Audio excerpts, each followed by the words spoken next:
and that RBI triple, as everybody really contributed for the Otters defensively, offensively, everything clicking, as it looks like this ball club might be back on the right track. And a way to really try and keep that going is picking up a huge series win here tonight. The Otters can't lose the series. They can only tie it with Lake Erie, if not win it with a victory, 3 out of 4, as opposed to splitting the series 2 games apiece. And for the Otters, they've also secured a huge season series victory over Lake Erie, with the Otters having won 4 of the first 5. That means should there be a potential tie at the end of the season for a wild card spot, what have you, the Otters would hold the edge over Lake Erie, and we all know it's going to be a very tight race all the way down the wire. And for this huge game here tonight, the Otters hoping to take advantage of a River City losing streak that's currently ongoing at 4 games as they take on the now first place Joliet Slammers. The Otters will try to make sure that they can continue to gain ground. They're going to hand the ball to Tyler Vale. Tyler, coming off of what's become kind of a typical start for him, ended up the line it was solid but not great. 5 innings, 3 runs, 2 hits, a walk, and 5 strikeouts. But that line really does not do justice to just how good Tyler was in that outing.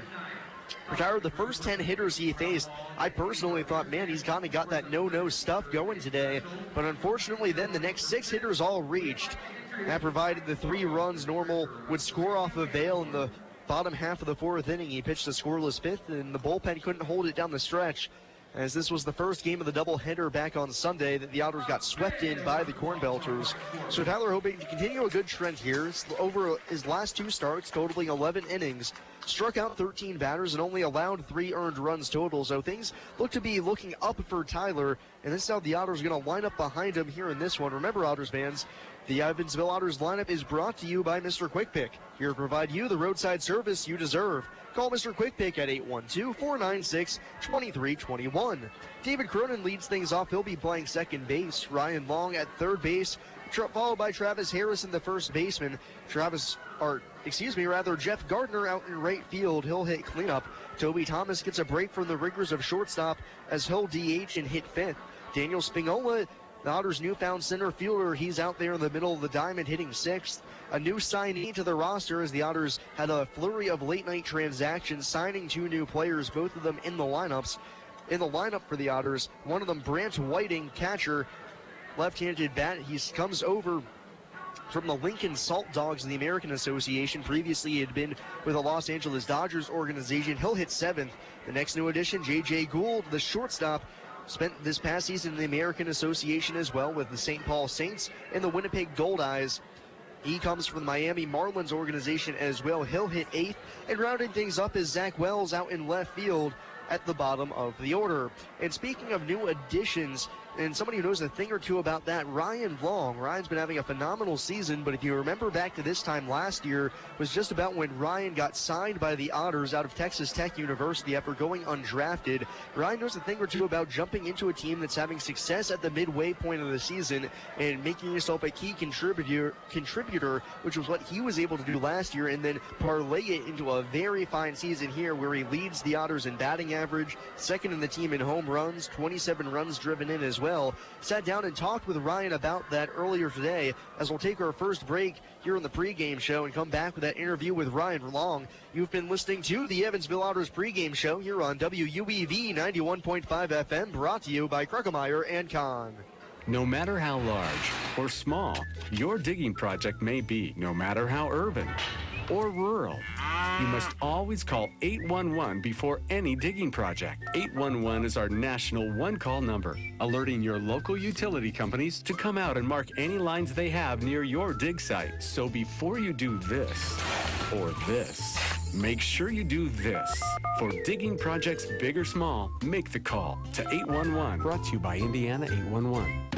The Pizza Brick Road always goes to Tyroni's. I'm in the mood for pizza and I'm ready to go.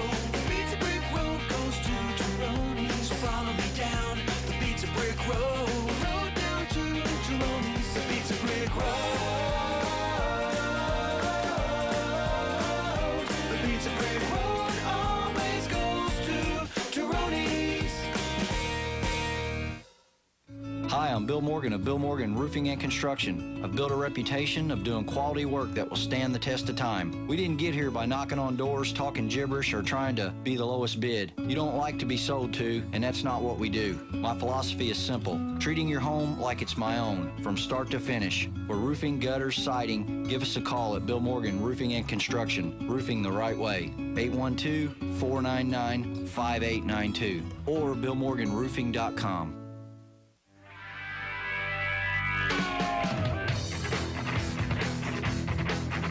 Welcome back to the Evansville Otters pregame show here on WUEV 91.5 FM. I'm joined by Otters third baseman, now left fielder, now third baseman, once again, Ryan Long. Ryan, how you doing today? Doing all right, Sam. Yeah, it's a beautiful day to be playing baseball. You guys are playing the finale against Lake Erie. You guys have had a very good start to the season against them, winning 4 of the first 5 games, going for 5 of 6 here tonight. What's been working for you guys against Lake Erie? I think we've done a pretty good job of separating pitches, balls and strikes, make sure we're getting a good pitch to hit, and we're taking advantage and executing when we have that situation. And you've been able to execute really well yourself. Yesterday, 2 hits, including a triple. That ball right down the line, just a pitch inside that you turned on? Yeah, it was a inside pitch that I was actually kind of surprised I kept fair, but luckily for me, I had a guy like David Cronin who's really getting around the bags trying to give me that RBI, and that allowed me to get to third. So you actually had no intentions of a triple. You were going to stop at second. That's correct, 100%.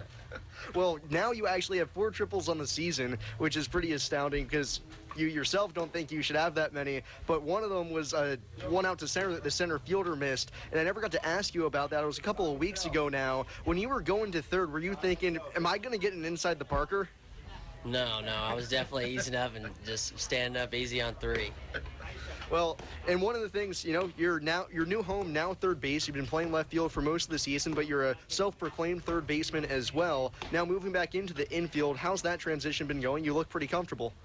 Yeah, it's a lot of fun getting back on the infield. I really enjoy that short jog, to be honest, going out to third instead of left field. But yeah, I love playing third base. It's a lot of fun. And is there any component of it, you know, out in left field, you got a little bit more time to judge the baseball as it's coming out at third base. Your internal clock's going to be a little bit quicker. How's that been? Yeah, it takes the whole thinking aspect out of it. You know, it's mainly see it and react, and whereas left field, you know, you got a long time to run under it, and it gets kind of boring out there, honestly, for being honest. So we're at that point in the season where there's a lot of new roster moves going on. You were one of the roster moves last year that the team brought in after the MLB draft had finished up and the dust had settled in terms of roster moves. What would you say to some of the guys that are joining the team mid-season, how to kind of fit in? Because you ended up sticking, and now you're here for another year. Yeah, I mean, you just take care of your job, play the game the right way, play hard, and everything takes care of itself from there. You know, if you're not doing what you're supposed to, that's a quick way out of the clubhouse. But I think we got a good group, and it'll be fun to watch these pieces plug in.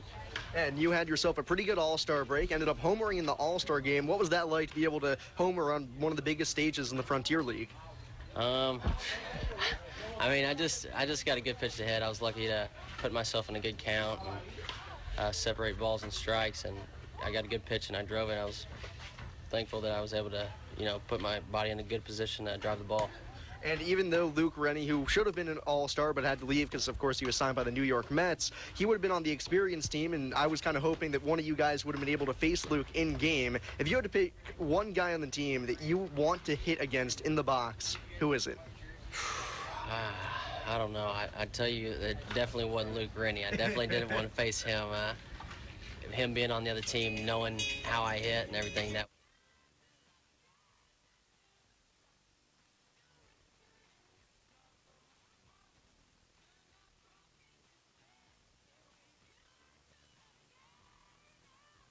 I'd really want my shot at Austin Nicely.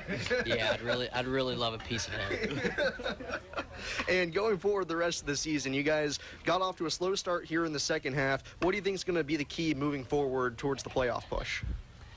Just executing. We've done a good job situation hitting lately, and you know, that's some things we were struggling with right before the All-Star break, and now it obviously shows in this series that when we situationally hit, we put ourselves in a good position to win the ball games.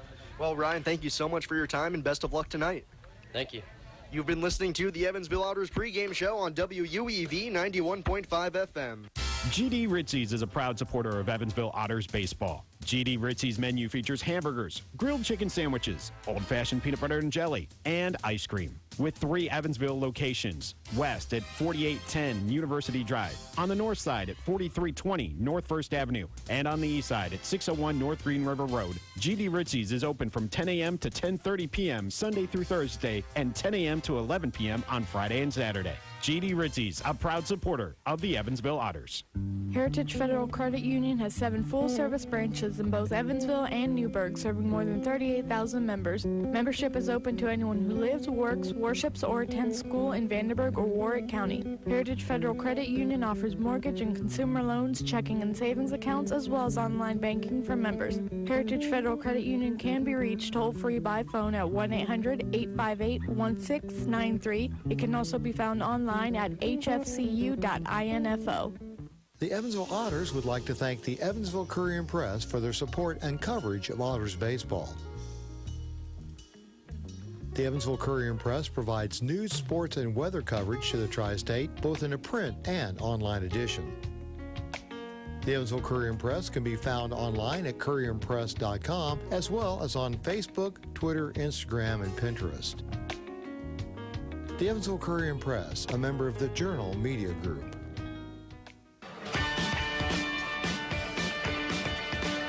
Welcome back to Bosse Field for the Evansville Otters pregame show. We're just about 5 minutes away from first pitch here at Bosse Field for the finale of the 4-game set between the Evansville Otters and the Lake Erie Crushers.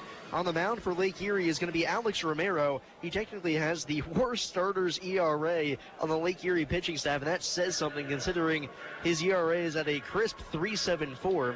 And if you look at the keys to the game for this one, it's going to be about getting Romero out of the game early. Lake Erie has a bullpen that's pretty depleted right now. They were saved last night by Cohen out of the pen, who ended up pitching 3 1/3 innings, as he was the only man that they would need out of the bullpen. But for the Otters, it's get ahead early and stay ahead, as so far this season, the Otters have a lot more success when they're the first team to score in the ball game. This year, when the Otters are the first team on the scoreboard, the Otters are 20-12 as opposed to 8-15 when the opponent scores first. So keep an eye on that one. And then also, once they do get on the board early, pour it on and take a lead into the latter half of the ball game. Couple of telling statistics: the Otters, when they score 5 or more, they're 22-6. And get this, when the Otters have a lead after 6 innings, you can basically turn me off and stop listening to the game, because I can tell you what's going to happen. The Otters are going to win. After 6 innings, with the Otters holding a lead, they're 20-2. That's a testament to how good this bullpen has been. And when they lead after 8 innings, they're 20-0 on the season.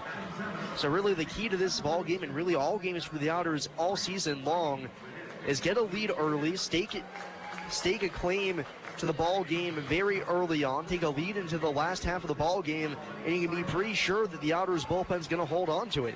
Well, we're just about set for the national anthem here at Bosse Field, so we'll step away and be back with first pitch here from Bosse Field. You've been listening to the Evansville Otters pregame show here on WUEV 91.5 FM, brought to you by Kruckemeyer and Kahn. Injuries are inevitable. It doesn't matter if you're playing baseball, walking the dog, or falling from a ladder. Injuries happen. When they do, Tri-State Orthopedics offers treatment for sprains, strains, and fractures by medical specialists. Tri-State Orthopedics is located at 225 Cross Lake Drive in Evansville, just north of the Lloyd and I-164. Tri-State Orthopedics can be reached by phone at 812-477-1558. Its urgent care line is 812-474-OUCH. Tri-State Orthopedics, a proud supporter of Evansville Otters baseball. Sheet Metal Workers Local 20 and SMACNA, the Sheet Metal and Air Conditioning Contractors National Association, have the most qualified sheet metal and HVAC contractors in the Evansville area. To find a list of our qualified union contractors, visit unionsheetmetalindustry.com. Sunday Jazz at the Boca Lounge this week features the trio BG3 with B Rich Jazz at 2:30 p.m. The Boca is located at the corner of Washington Avenue and 2nd Street in Evansville's Haney's Corner District. Sunday Jazz at the Boca starts at 2:30, and there'll be free Jazz Flight CDs and lots of fun. More information on Sunday afternoon Jazz at the Boca can be found on Facebook. The Boca Lounge is a proud supporter of 91.5 WUEV. You must call 811 at least 2 to 3 business days before any digging project. So before you do this or this, make sure you do this. For digging projects big or small, make the call to 811. It's time for Evansville Otters baseball on 91.5 FM, WUEV. 3-1. Long, toward right, toward the corner, toward the foul pole and over the wall. Fair. Home run for Ryan Long. 1-0 hit high in the air to deep left field. This one's gonna tie the game. A 2-run home run for Toby Thomas. Don't forget, Otters fans, you can catch every Evansville Otters broadcast on 91.5 FM, WUEV, online at evansvilleotters.com, and through the WUEV mobile app. The Otters take Game 5 by a score of 1-0, and they are the 2016 Frontier League champions. Now, let's go out to the diamond for all of the exciting action. Good evening and welcome into Bosse Field. It's another edition of Evansville Otters baseball. Sam Jelinek here on the mic as the Otters wrap up their 4-game set with the Lake Erie Crushers here this evening. The Otters have taken the first 2 of 3 games in this series. They've taken the first 4 of 5 in the season series, and they'll look for their 5th and 6th tries here tonight with Tyler Vale out on the mound for the Otters. So you know Tyler Vale is on the mound. Well, who's in the defense behind him? We'll go around the Otters' defensive positioning right now. Out in left field is Zach Wells. In center, Daniel Spingola. Right field, Jeff Gardner. And then around the infield, Ryan Long at third. J.J. Gould at short. David Cronin at second. And Travis Harrison over at first base. With Whiting behind the plate to do the catching and form the battery with Tyler Vale out on the mound. Remember, fans, this pitcher-catcher battery is sponsored by The Answer Auto Repair East. Find your battery needs at The Answer Auto Repair East, located at 2319 North Green River Road. Our call at 812-475-9000. So Tyler Vale's done with his warm-up tosses. We're ready to get underway here from Bosse Field. Tyler making start number 11 on the season. He's been having an up and down roller coaster of a campaign, 2-2 with a 5.60 ERA, but the peripheral numbers are good. 53 innings, 61 strikeouts, just 24 walks. The bad, though, 59 hits, with too many of them being extra base variety. Dane Hutchins stands in to lead things off. The first pitch of the game is lined out into right field. That's a base hit as Gardner picks it up on a hop. Hutchins, first pitch fastball hunting. He opens up the ball game with a single to right. A rude welcome for Tyler Vale out on the mound as Hutchin wastes no time in picking up his first hit of the series. He had been 0 for 8 across the first 3 games. Or 0 for 9 rather. But now 1 for 10, and that'll bring up Dalton Wheat. Hit 7th yesterday, moved up in the lineup. He'll hit 2nd here this evening. Left-handed batter. Vale from the stretch after 1 pitch from the windup. Runner at first, short lead. Vale set at the belt, slide steps home the first pitch. Misses down and in as that one's just above the dirt for ball 1. Beautiful evening for baseball once again here in Evansville. A little bit more humid than yesterday, but not many clouds in the sky. Wind blowing right to left. Throw over to first. Hutchin back in with a dive. Wind blowing rather strongly right to left, a little bit in towards the Crushers' dugout. It's 1-0 on Wheat at the plate, left-handed bat, 257 on the season. Vale comes set on the mound. Holds, still holding. Finally comes home the 1-0. Drops a breaking pitch downstairs, and that's ball 2, 2-0.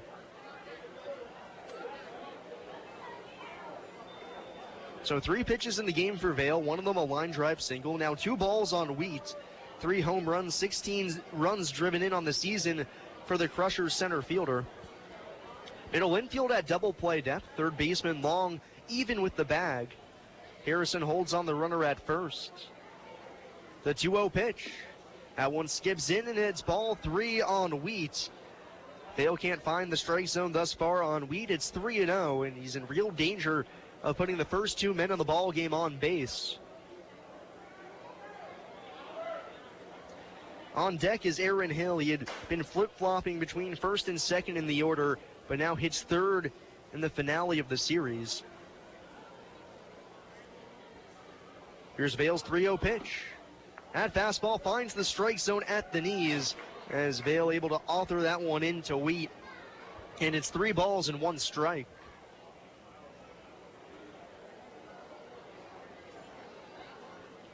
After their victory yesterday, coupled with River City's loss, another throw over to first, and Hutchin is back in standing. The Otters now just a game and a half back of their Rascals, who are now on a 4-game losing streak. Evansville all alone in second, a game up on the Florence Freedom, who are in third. Vale set on the mound. The 3-1 pitch. Fastball targets the outside corner and snipes it as Vale works himself all the way back to a full count. 3-2 on Wheat. We'll see if Hutchin runs. 8 of 13 in stolen bases this season. Vale's been keeping a watchful eye on him. Hutchin extends his lead a few more steps as Vale comes ready on the mound. And a throw back over to first. Hutchin back in standing once again. There's been quite a shakeup in the Western Division standings as well. Southern Illinois has dropped all the way into 5th place rather, behind the normal Corn Belters, who are streaking right now, winners of 6 of their last 10, now in 4th place in the division. Payoff pitch, runner goes, popped high in the air to left center field. Left fielder Wells over towards the alley. He steadies up in straightaway left now and puts it away. Back to first goes Hutchin as he had plenty of time to read that ball in the air and return to his starting base. Wheat retired on the fly ball to left, and there's one away in the inning.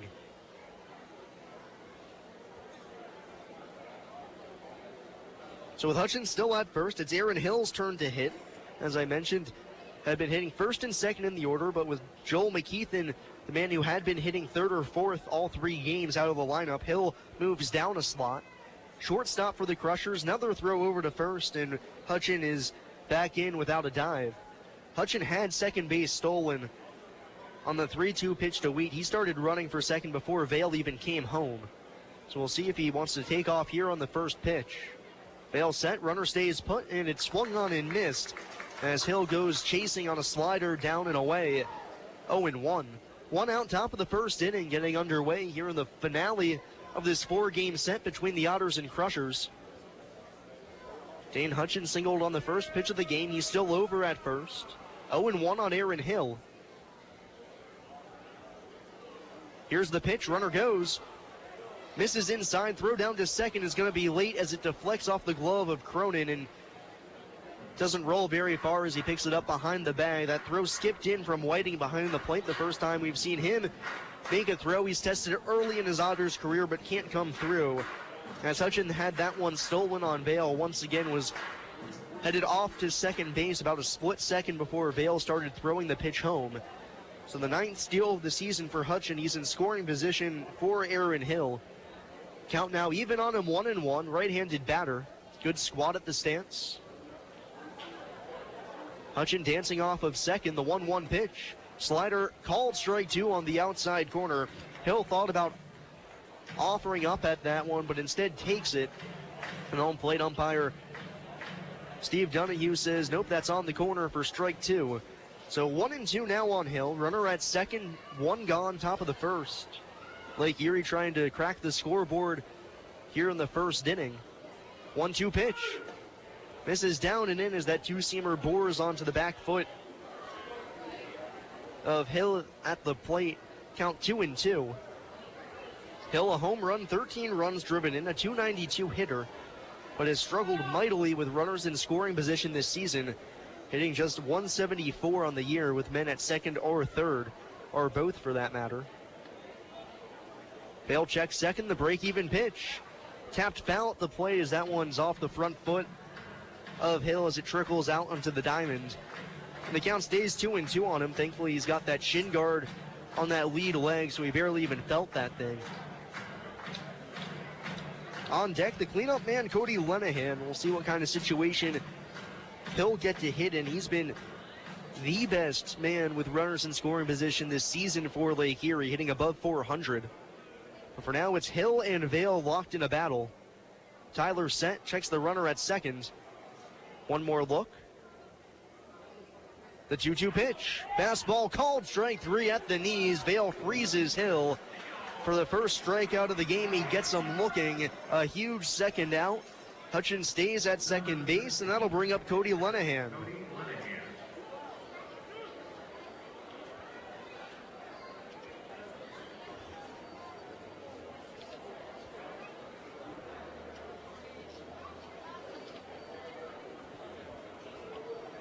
Lenahan, left-handed batter, steps in here. Runner at second base, 2 outs. Tyler Vale trying to toss a clean first inning if he can work around it. The first pitch, fastball sails outside. It's 1-0.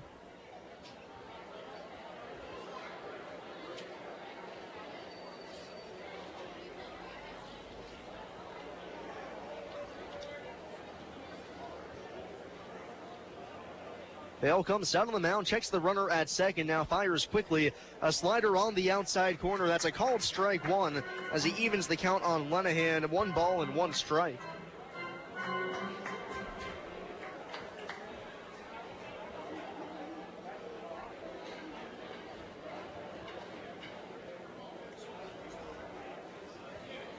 Lenahan hitting .312 on the season. The 1-1 misses just down and away as Vale had a shot at the corner but misses. 2 balls and a strike on the cleanup man for Lake Erie. There's 2 outs, a runner at second base. We're scoreless in the top of the first, but Lake Erie looking to break through here.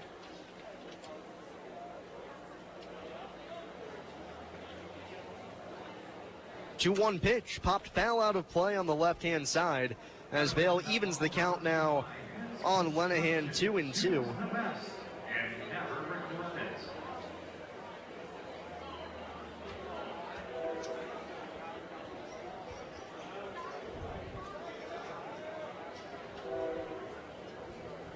Two and 2 on Lenahan, 1 home run, 20 RBIs on the season. Hutchin at second takes his lead. Vale's pitch. Fastball downstairs, 3-2 now on Lenahan. Base open for Tyler to work with here if he wants to pitch to the next man on deck, Douglas Trimble. That's Vale's prerogative. If he feels he can get Lenahan here with 3 balls, 2 strikes, 2 outs, a man at second. Trying to navigate through this first inning. Vale set, the payoff pitch. Crushed in the air deep down the right field line, heading towards the corner. That'll twist foul as Lenahan golfed a slider on his back foot about 350 feet away, but well foul. The count will stay full, 3-2.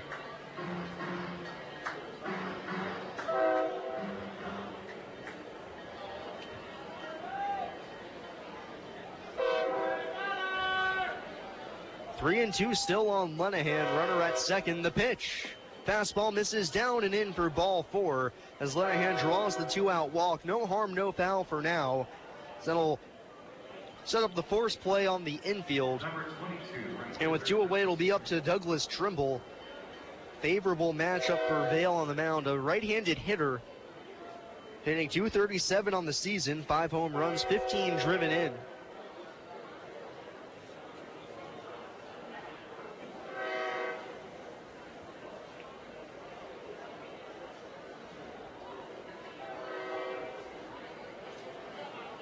Runners at first and second, 2 outs, top of the first. We're scoreless for now.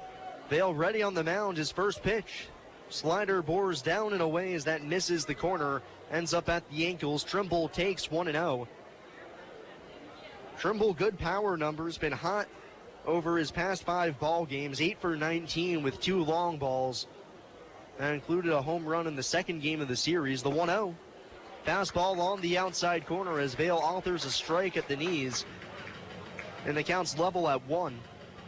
Trimble, however, though, struggles with runners in scoring position and 2 outs like none other. He has yet to record a hit this season with 2 outs and men in scoring position, 0 for 13.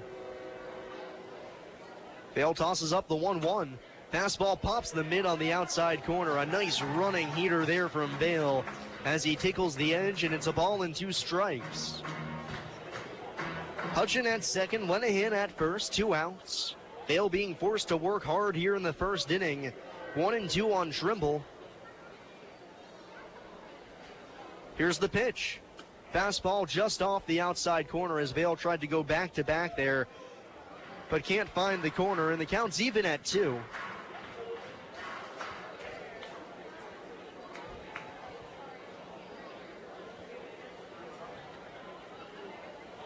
Trimble rests the bat on his shoulder as he comes set to his stance. Vail ready. Crankston fires the 2-2 pitch. Line drive out into right field. That's down for a base hit. Gardner charging. He picks it up towards the line. His throw coming home is going to be cut off by Harrison. As coming home to score from second is Hutchin. And Douglas Trimble gets his first hit of the season with runners in scoring position and 2 outs. And it's 1-0 Otters, or 1-0 Crushers rather.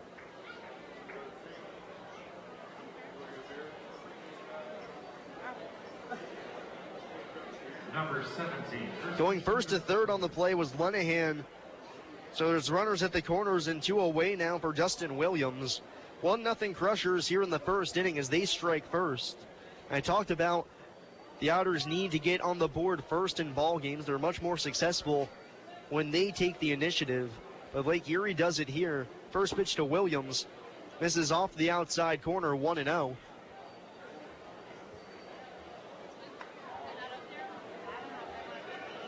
Then at first and third, 2 outs for Williams, the first baseman, hitting under 200, left-handed bat. 7 extra base hits, 5 driven in. The 1-0 pitch, runner takes off for second. Waiting's throw to the bag is going to be dropped by the shortstop Gould. Coming home from third to score on the play is Lenahan, as that'll go down as an E6, allowing the runner to score, and it's 2-0 Crushers.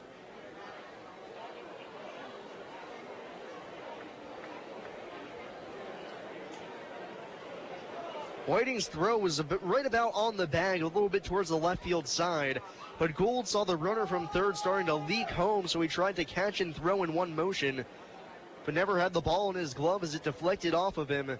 Lenahan scores easily, Trimble steals second, and it's 2-0 Lake Erie. The 1-1 pitch swung on and missed. Trimble swings over top, a slider down low. As Vail jumps ahead, 1 ball and 2 strikes. It's 2-0 Crushers, top of the first, still threatening with a runner at second. 2 strikes on Williams. Here's the pitch. Bouncing ball right to the second baseman, Cronin, who receives it and throws it on over to first to retire Williams to end the inning, but 2 runs home for Lake Erie, and we'll go to the bottom half of the first inning. It's the Crushers 2 and the Otters coming to bat here on WUEV 91.5 FM, brought to you by Kruckemeyer and Kahn. The Hoosier Lottery began selling. I just love this place. And I just love that ring. It's gorgeous. Where did he get it? Kruckemeyer and Kahn, of course. For the engagement ring that will have everybody talking, look no further than Kruckemeyer & Kahn. With incomparable selection, quality, and service, Kruckemeyer & Kahn is the only choice for the ring that will last a lifetime. Kruckemeyer & Kahn, your lifetime jewelers. So, everybody's talking about the ring. It's pretty great, huh? Pretty great. It's amazing. You gotta tell me, man. Where'd you get it? Kruckemeyer & Kahn, of course. For the engagement ring that will have everybody talking, look no further than Kruckemeyer & Kahn. With incomparable selection, quality, and service, Kruckemeyer & Kahn is the only choice for the ring that will last a lifetime. Kruckemeyer & Kahn, your lifetime jewelers. So let's see it. I absolutely love it. He did a fabulous job picking it out. I couldn't be happier. Well, I had a lot of help. I bet I know where it came from. Kruckemeyer and Kahn, of course. For the engagement ring that will have everybody talking, look no further than Kruckemeyer & Kahn. With incomparable selection, quality, and service, Kruckemeyer & Kahn is the only choice for the ring that will last a lifetime. Kruckemeyer & Kahn, your lifetime jewelers. But a whole lot of ball game to try and make that up. As the Otters come to the plate for the first time in this ball game, out on the mound for Lake Erie is Alex Romero. Romero, 6'1", 223 pounds. As I mentioned, technically the worst starter's ERA on the staff. With a 3.87, he's 5-4, 67 1/3 innings, 24 walks, 56 hits allowed. Coming off of a fine performance at Washington when he threw 7 innings of 2-run baseball, striking out 10 And that's a tough team to do it against. Washington, easily the best offensive squad in the league. So Romero feeling it right now as he's had back-to-back outings of 7 innings. And dating back over his past 4 performances, only one of those has been less than 7, and that was 6 2/3 still. Defensively, this is how Lake Erie looks. Hurley's out in left, Wheaton center, Trimble in right, Hutchin at third, Hill at short, Roark at second base, Williams at first, and De La Rosa behind the plate, with Romero the righty on the mound. David Cronin will lead it off for the Otters, as he always does. Left-handed batter, pushing up against 300 again, 296 on the season. Romero's going to work from the stretch with nobody on base. The leg kick, the pitch. Fastball on the outside corner. Romero's first pitch of the game is a clean strike, and it's 0-1 on Cronin. David, 6 extra base hits, 17 runs driven in now. Open stance from the left side. The 0-1. Popped foul off his hands, third base side. Hutchin giving chase, still going towards the Crushers bullpen. It'll drop in over his head out of play. And Cronin quickly down in the count, 0-2.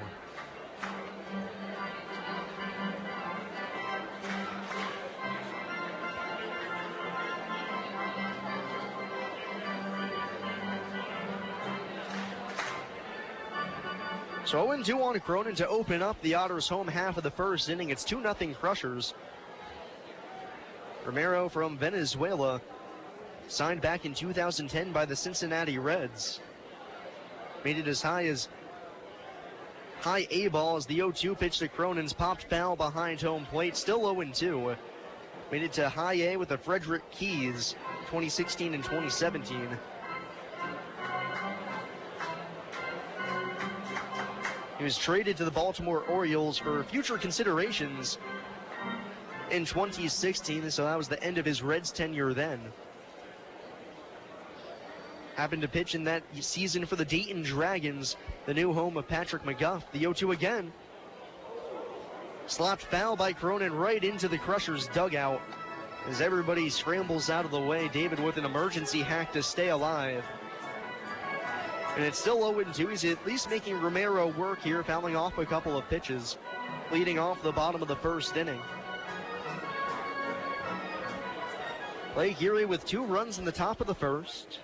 Romero out to the mound with a lead, trying to retire Cronin for the first out of the home half of the first. David chokes up on the bat, crowds the plate. Romero's 0-2 again. Spikes in an off-speed pitch about 5 feet in front of home plate. And that's ball 1 on Cronin as Romero finally misses the zone. Good crowd on hand this evening for Thirsty Thursday and German Heritage Night.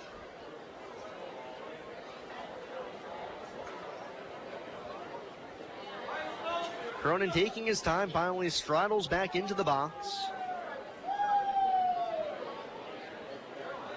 Romero gets his sign, comes set, cranks and fires the 1-2, swung on and missed, slider in the dirt.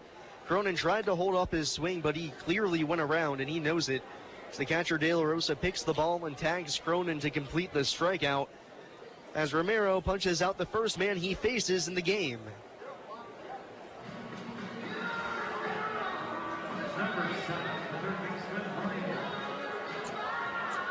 I'll bring up Ryan Long. Ryan hitting second in the order, playing third. 1 out, bases empty. It's 2-0 Lake Erie after a half inning of play. Ryan, left-handed batter, 308 on the season. The first pitch. Checks his swing on a fastball down and away. Called a ball, and the first base umpire, Drew Ashcraft, is going to say Long went around for strike 1. Normally you don't see that appeal end up working out with the first base umpire ruling a swing on a left-handed hitter, because normally you can't see whether or not they went around clearly, but Ashcraft felt like he had a good enough view of that one, so it's strike 1. Here's the pitch. Change up down and away, Long lays off, and it's even at 1. I think Long knew it too as well, as after the first pitch of the at-bat, he really didn't have any gripes about the fact that Ashcraft called that a strike despite the positioning challenge of being up the first base line. 1-1 pitch. Misses down and away again. Long able to watch it by, and it's 2-1. On deck, Travis Harrison. And then Jeff Gardner in the hole if we get there in the inning. 1 out, base is empty. It's 2-0 Crushers here in the bottom of the first. 1 out, base is clear. 2-1 pitch.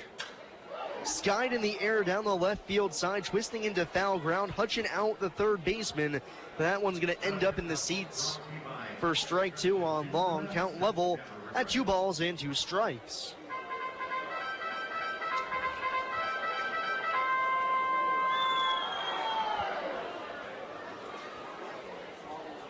Wind whipping hard right to left across the diamond, blowing in towards the Crushers' third base dugout. So a bevy of fly balls hit over there. We've already seen it being pushed out of play that might normally stay in play for outs. 2-2 on Long, the break-even pitch. Fastball called, strike 3 on the inside corner, letter high. Long doesn't like the call, but he is rung up looking. Back-to-back strikeouts for Romero to open the game. And there's now 2 away as Travis Harrison steps to the plate.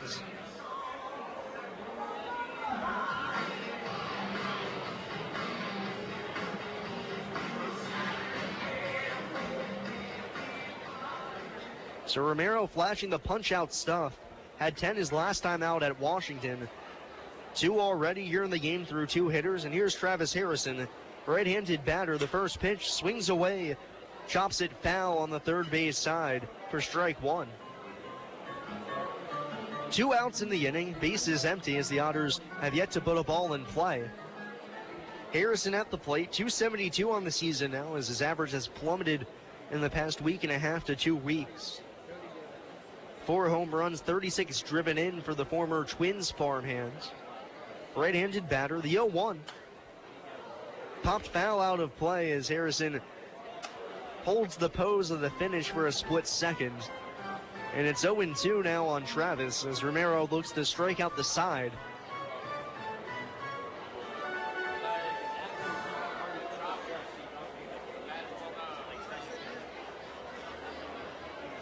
Harrison chokes up on his black barrel, black handle bat. Romero gets his sign, comes set on the mound, brings the 0-2, swung on and missed. Harrison chased up and in as he's tied up in knots to end the inning. Alex Romero with an impressive Bossy Field debut as he strikes out the side and will go to the second after 1 inning of play. It's Lake Erie 2 and Evansville nothing here on WUEV 91.5 FM. Brought to you by Kruckemeyer and Kahn. The Tri-State Area Marathon service stations are proud supporters of the Evansville Otters. Marathon has over 5,100 Marathon-branded stations nationwide, and a full list of area Marathon stations and a list of daily gas prices are available online at mymarathonstation.com. Marathon provides products which support commercial, industrial, and retail operations. Marathon's slogan is Fueling the American Spirit.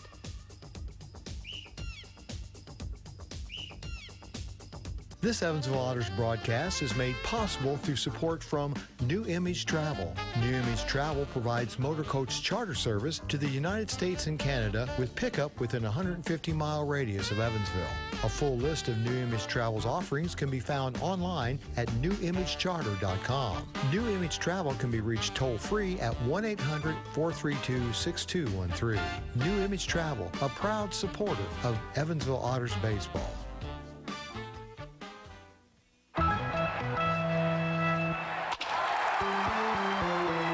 Hi, this is Joe Townsend from JMT Restoration. We are proud to be a sponsor of the 2016 Frontier Champion Evansville Otters. If you ever have a mold or water restoration issue in your home or business, give us a call at 812-205-5384.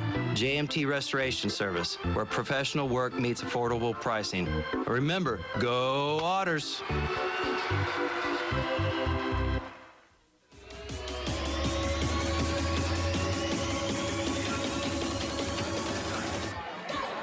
We go to the top of the second. It's 2-0 Lake Erie after an inning of play. 1 run on an RBI single from Douglas Trimble, another on a error at short on a stolen base, allowing an unearned run to score. And Sean Hurley to lead it off against Tyler Vale, who's into his wind. His first pitch of the inning. Fastball sails way high, and it's 1-0. Hurley, De La Rosa, and Roark in the frame. 7, 8, and 9 in the order. Hurley, right-handed bat, the 1-0 pitch. Fastball skips in as that one is spiked to the plate for ball 2, 2-0. For an inning of play, Lake Erie, 2 runs on 2 hits. The Otters have yet to put a ball in play after 1 frame. The 2-0 pitch, swung on and missed. Hurley sitting fastball, Vale goes with the slider. You can guess the result, and it's 2-1.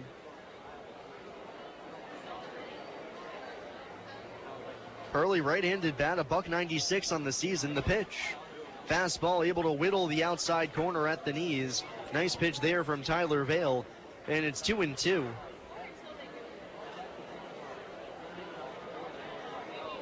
Vale cranks and fires the break-even pitch. Bouncing ball up the third baseline. Long waiting backward. Bare hands on the big third hop and throws a strike to first in time to get the hustling Hurley for the first out of the inning. Nice play there by Ryan Long. Elected to stay back and wait for the high hop to get to him instead of charging. Realized he'd have to be a little bit quicker, so he went with the bare hands. Turned out perfectly, and that's the first out in the second. I'll bring up Brian De La Rosa with 1 away, nobody on base. Still 2-0 Lake Erie. Right on right matchup, the first pitch. Fastball finds the zone at the knees as it's poured over the middle of the plate by Vale. 0-1 on De La Rosa, the catcher for Lake Erie. 255 on the season. The 0-1. Slider high and outside as Vale misses the zone on that one. And the count's level at 1. De La Rosa, 3 home runs, 26 runs driven in. Here's the pitch. Swung on and missed as he tried to golf a slider and comes up empty. Down in the count now, 1-2. De La Rosa with 18 two-baggers on the season. Actually got his first triple of the year back in the first game of the series on Tuesday. 1-2 offering. Swung on and missed, chased a slider well out of the zone. So that was in the left-handed batter's box. De La Rosa down on strikes for the first time tonight. But that's the 4th time he's struck out in his past 5 at-bats. He's the second out here in the second inning.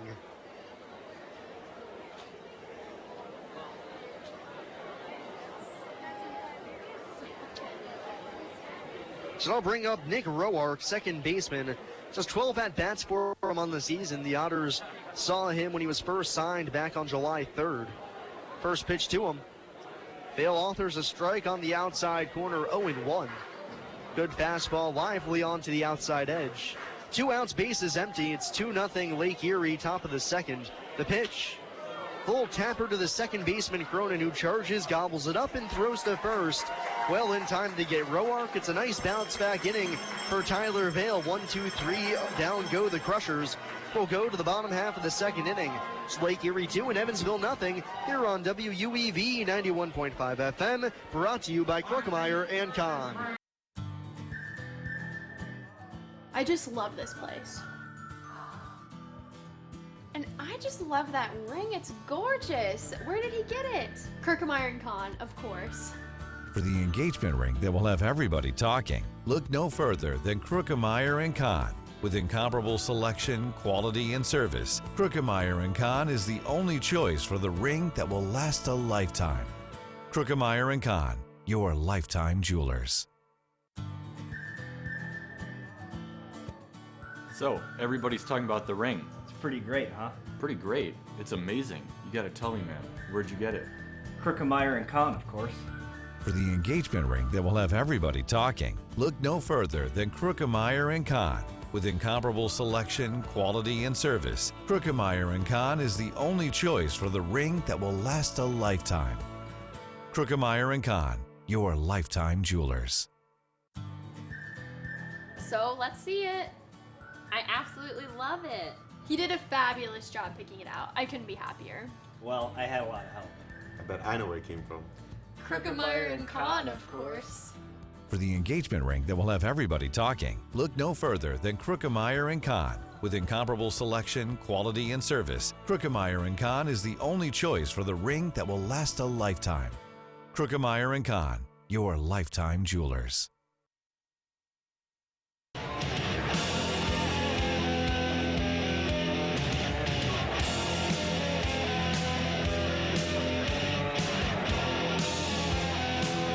go to the bottom half of the second inning. Otters looking to put a ball in play for a change here in the second as they were set down on strikes in the first inning. All three hitters came up, and all three hitters were set down on strikes by Romero. A perfect first frame for him as it's Jeff Gardner to lead off the bottom of the second. 4, 5, and 6 in the order for Evansville. Gardner left-handed bat, Romero the righty, working from the set with nobody on. The first pitch takes downstairs for ball one. Jeff 278 on the season now. 6 long balls, that leads the club. 32 runs driven in. A little bit of an open stance from the left side, quiet in the box. Hands positioned across from his shoulders, the 1-0 pitch. Swung on and popped back out of play. Count now level on Gardner, 1-1. Lake Erie leads it 2-0 here in the bottom of the second inning. 2 runs, both coming in the first frame for the Crushers. Tyler Vale then bounced back with a clean 1-2-3 seconds. 1-1 pitch. Way out in front, Gardner swings and misses as he waves over top a good off-speed pitch that had him fooled. It's a ball and 2 strikes. Romero looking to strike out his 4th consecutive hitter to open up this game.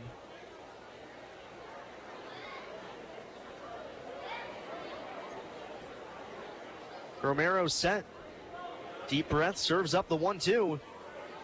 Fouled back over the screen as Gardner was jammed with a good fastball in on the thumbs.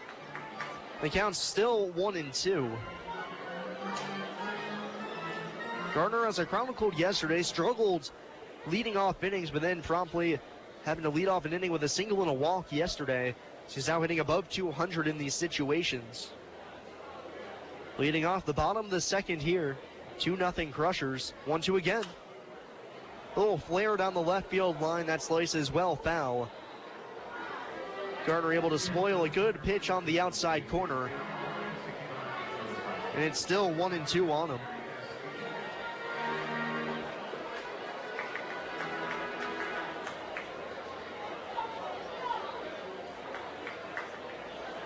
Infield is playing straight up for Gardner. Same with the outfield. Shaded just a touch towards right center. 1-2 pitch. Gardner swings and misses over top a breaking ball headed towards his back foot. 4 strikeouts in a row for Romero to open up the ball game. There's 1 out here in the bottom of the second.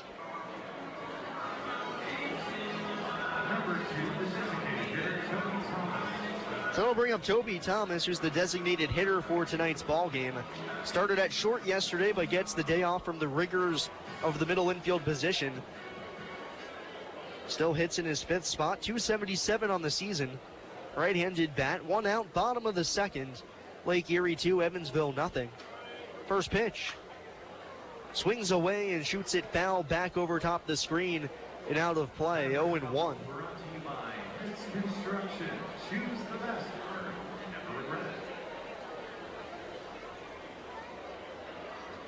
Thomas, 5 home runs, 32 driven in. And after a torrid start to the season, has certainly come back down to earth. The 0-1. Popped in the air down the right field line. This could be trouble. Williams, the first baseman, out. The second baseman, Roark, there as well. But it drifts away from both of them as it lands in foul territory on the warning track by the sidewall. So Thomas with new life, but he's down in the count 0-2 up against the guy, Romero, on the mound, who has executed every time he's gotten a hitter to 2 strikes this game, to the tune of 4 straight strikeouts to begin this contest.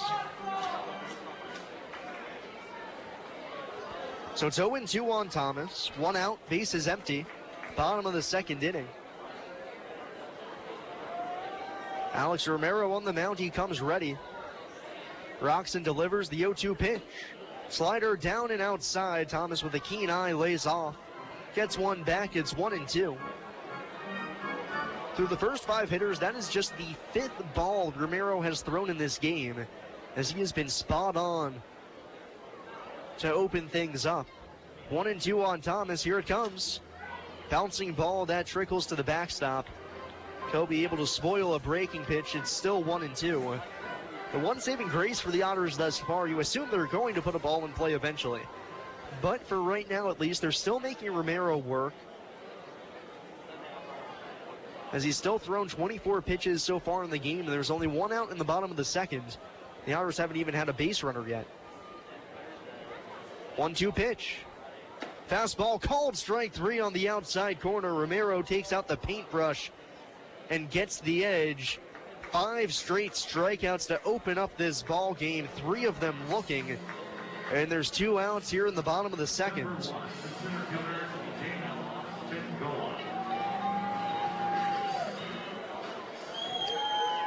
So the 2 outs, here's Daniel Spingola. Otters have had all 5 hitters that have stepped to the plate.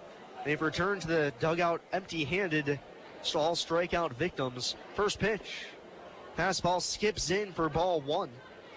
Lake Erie leads 2-0, bottom of the second. 2 outs, nobody on for Spingola. Having a fine start to his Otters career, 7 for his first 18. Computes to a .389 average. Home run, 4 runs driven in. Left-handed batter. Here's Romero's 1-0. Foul tipped into the mid of De La Rosa behind the plate.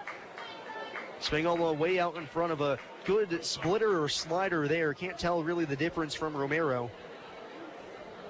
And it's a ball into strike.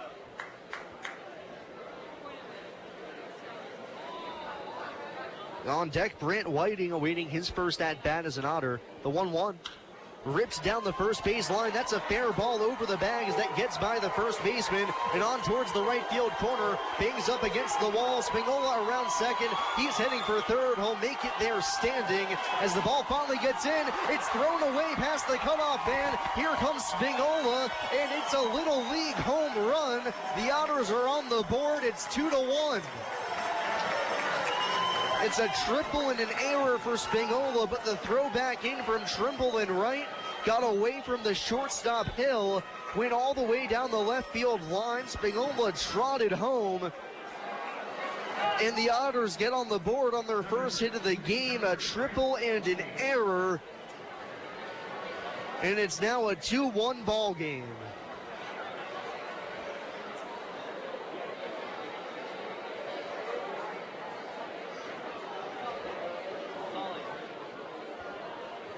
Now 2 outs, bases empty again. Here's Brant Whiting. Left-handed bat, the first pitch, swings away and lines it down the right field line. That's in for a base hit. It'll go all the way to the wall. Whiting steps on first and takes off for second. He makes it there standing as Trimble gets the ball back in. After not putting the ball in play for 5 straight hitters, the Otters promptly go triple-double here with 2 outs in the frame, as Brant Whiting picks up his first hit as an Otter, jumps all over the first pitch fastball. And there's a man in scoring position for J.J. Gould, who, if he can get his first hit as an Otter, could tie this game.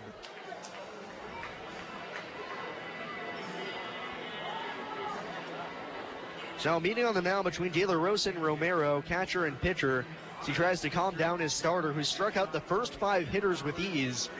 But now a triple, an error, and a double have produced a run for the Otters. Whiting still out at second as Gould steps in, right-handed batter. He's the shortstop for the Otters this evening. 2-1, Evansville now trails. Well, the base hit here could tie it in the second. Romero still from the stretch, comes set as he looks at second.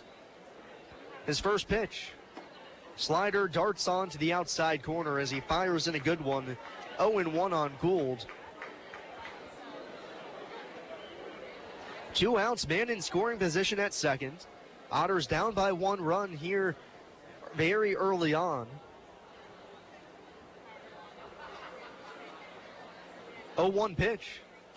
Slider hangs high and tight as that's an easy take for Gould, and it's 1-1. JJ spent this past season, or so far here in the 2018 season, with the St. Paul Saints and the Winnipeg Goldeyes splitting time between the two American Association ball clubs. The pitch. Fastball downstairs. Gould jumps back ahead of the count, 2-1. On deck is Zach Wells if we get there in the inning. Back-to-back two-out extra base hits have produced a run for the Otters. It's now 2-1. 2 outs here in the bottom of the second.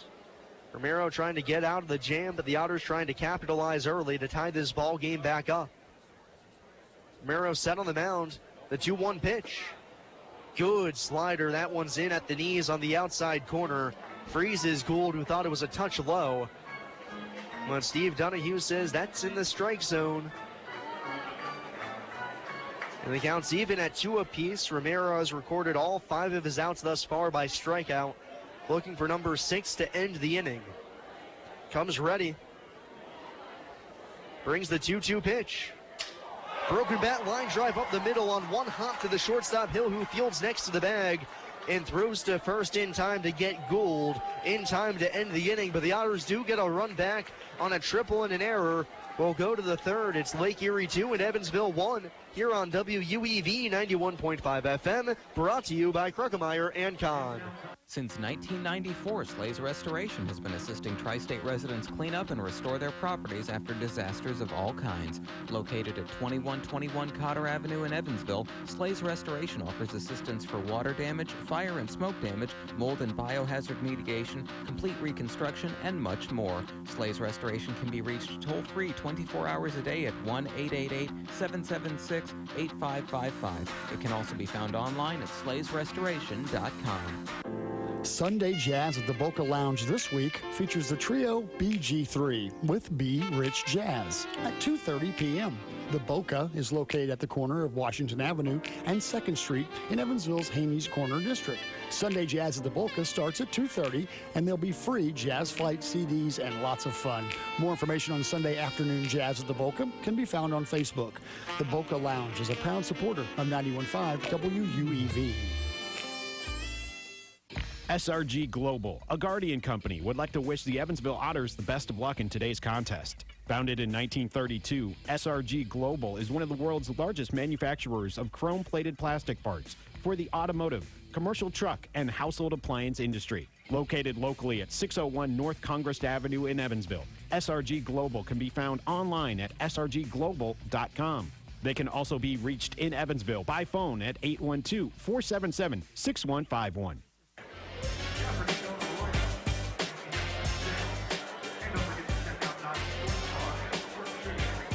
We go to the top half of the third inning, as after 2 frames, it's 2-1 Lake Erie. And hey, Otters fans, whether you're searching for an exquisite diamond engagement ring, diamond anniversary band, dazzling earrings, or a gorgeous diamond bracelet, Kruckemeyer & Kahn is the place for extraordinary value and a pleasurable experience. Kruckemeyer & Kahn, a supporter of Evansville Otters baseball. So the Otters get 1 run in the second inning, as Daniel Spignola laces a triple to right. The throw back in is wild. He scores, and just like that, the Otters cut the deficit in half. It's the top of the order for Lake Erie to begin the third inning. Hutchin, Wheat, and Hill in the frame. Hutchin jumped on the first pitch of the ball game back in the first to lace a single into right. Left-handed batter. First pitch swings away and foul tips it into the mid of Whiting. 0-1. So Hutchin being aggressive early on in this game. Swung at the first pitch, both at bats now. Down in the count here, 0-1. 2-1 ball game, top of the third. The 0-1 pitch spiked out in front of the plate. Easy take for Hutchin as the count's even at 1.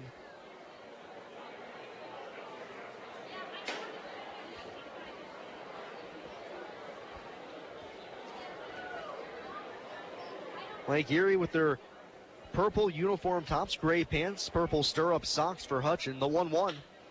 Hard ground ball back up the middle. That's through for a base knock into center. Hutchin with his second hit of the game as he ropes that one back through the box for a leadoff single to open up the third. So Hutchin's obviously seeing the ball well out of Tyler Vale's hands as he gets his second hit of the game in as many tries. That'll bring up Dalton Wheat. Worked a 3-2 count and then flew out to left for the first out of the game. 2-1 Lake Erie, top of the third. Hutchin over at first base, stole a bag back in the first inning, then came around to score on a single. 9 steals for him now in the season. Vale sets up Crossfire on the mound. He's set. The first pitch swung on and missed. Wheat weaves through a slider on the inside corner, and it's 0-1.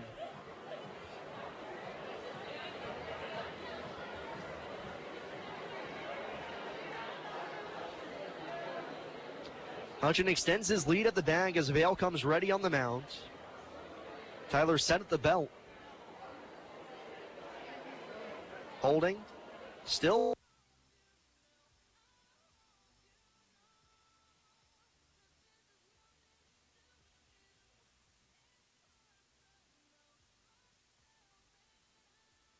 It's 2-1 Lake Erie, top of the third inning, trying to salvage a split of this 4-game set. Throw over to first, and Hutchins back in standing.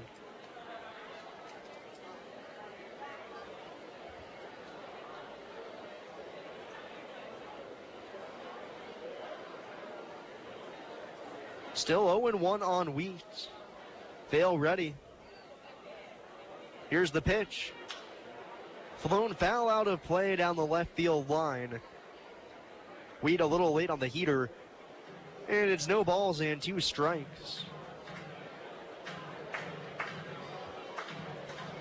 Stiff breeze right to left across the ballpark right now, blowing in from right center field. So it'll be hard to get one out to right field this evening. Left-handed batter, Wheat in the box, down in the count 0-2. Hutchin at first, the pitch. Slider slashed foul just to the left of the screen. And it's still 0-2 on Wheat. On deck, Aaron Hill, he struck out looking his first time up.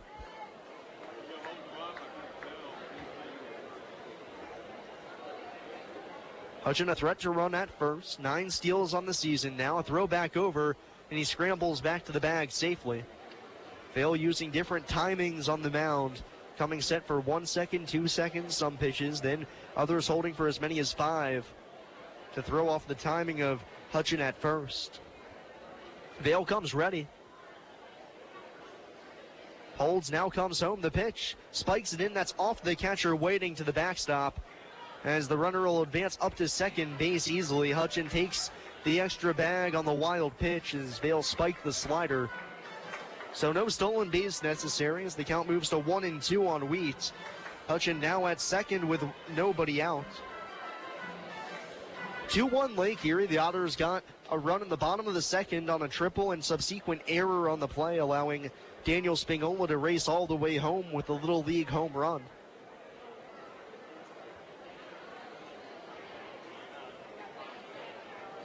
One and 2 on Wheat. Vale with 2 strikeouts in the game so far in this one. 1-2 pitch. Bouncing ball just to the left of home plate as that's going to kick behind the dish and roll foul. Wheat with the emergency cut, able to just make contact and stay alive. It's Lake Erie making Vale work very hard here in the early going, already up to 48 pitches, and there's still nobody out here in the top of the third.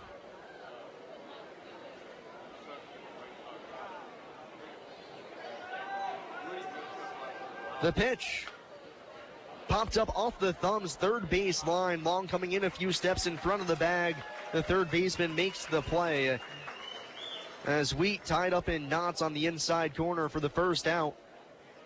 Staying on second is Hutchin, and that'll bring up Aaron Hill with a man in scoring position. Number 29, shortstop Aaron Hill.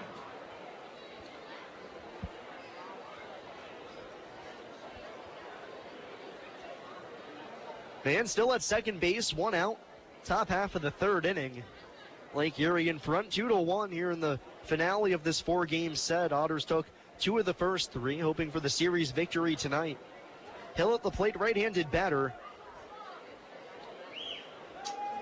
First pitch on its way. Slider swung on and missed. Hill chased it down and away. As Vale fooled Hill on that very same pitch his first time up. So Hill obviously has not learned his lesson yet, and it's 0-1.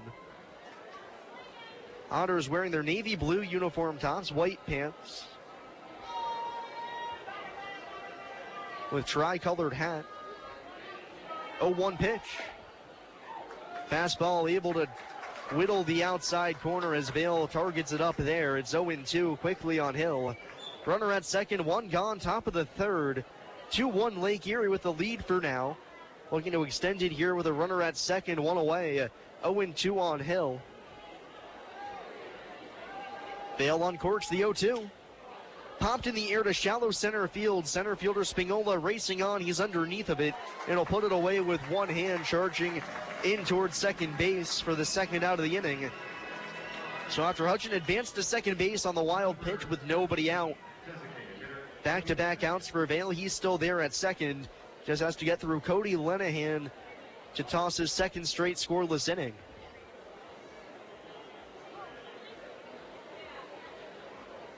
Lenahan worked a full count his first time up and ended up walking. Struck some fear into Vale when he golfed a slider down the right field line, well foul, but it was a long foul ball. Right on left matchup. Vale's first offering. Fastball able to scrape the outside corner as Vale finds the edge. It's 0-1. 2 outs, a man at second base for Lake Erie. Trying to extend their lead back to 2 after the Otters got 1 in the second. It's a 2-1 ball game. Lenahan slightly open stance, hands held high. Vale's 0-1. Fastball just off the outside corner as that pitch looked even better than the first offering from Tyler, but he doesn't get the call there, so the count's even at 1. Lenahan using a cherry red bat, black handle. High purple socks, shin guard on the front leg. Here's the pitch. Swung on and missed. Slider on the back foot. He swings over top.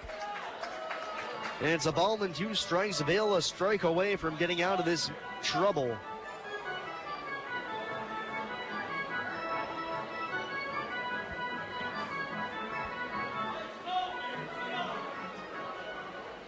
Lenahan checks back in. Waves his bat out at Vale, who gets his sign, comes ready on the mound. Runner takes his lead from second. 1-2 pitch. Fastball tails high and wide. Vale misses the corner. The count even at 2. So we'll see where Vale wants to go here when fastball up and away on the 1-2 pitch has gotten Lenahan to swing over top, a slider down and in. Whiting sets up down. 2-2 pitch. Slider in the dirt gets away from Whiting. Going to third is Hutchin, who got a good read on the breaking ball in the dirt. He's able to snare an extra base. All important with the amount of sliders Tyler throws, especially when he spikes them. So a wild pitch, error, what have you, could score Hutchin from third.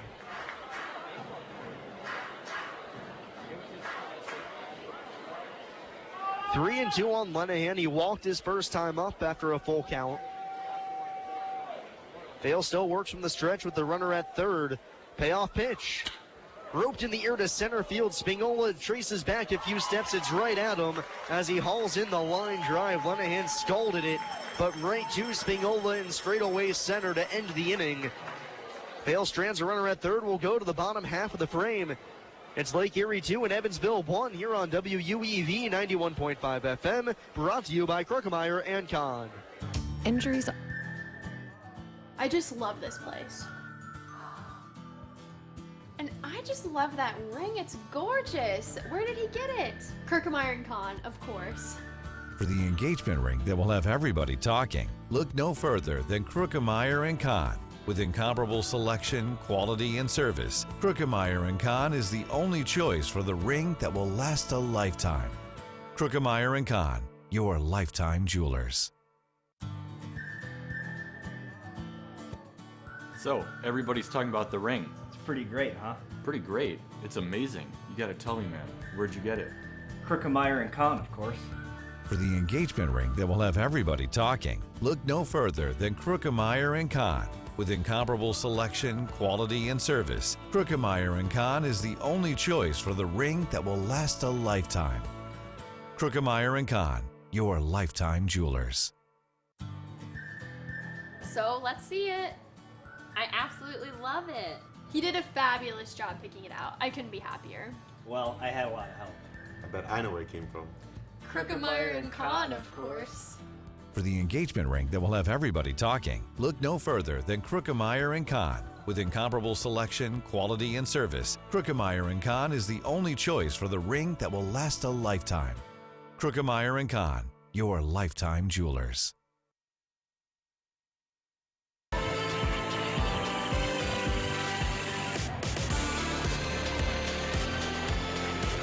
Bottom half of the third inning coming your way. It's 2-1, Lake Erie in front. Zach Wells will lead it off for the Otters, as Tyler Vale worked around some trouble in the top of the frame, stranding a runner at third to keep it a 2-1 ball game. 9-1-2 in the Otters order. Wells leads it off. Right-handed bat against Romero out on the mound, who allowed his first 3 balls in play last inning. Triple-double ground out. First pitch to Zach. Fastball misses down and away, and the count opens up 1-0. Wells hitting a .178 on the season. Left fielder for the Otters this evening. 2 long balls, 9 driven in. Romero's 1-0 pitch. Fastball on the outside corner at the knees, a perfect pitch. And the count's even at 1-1.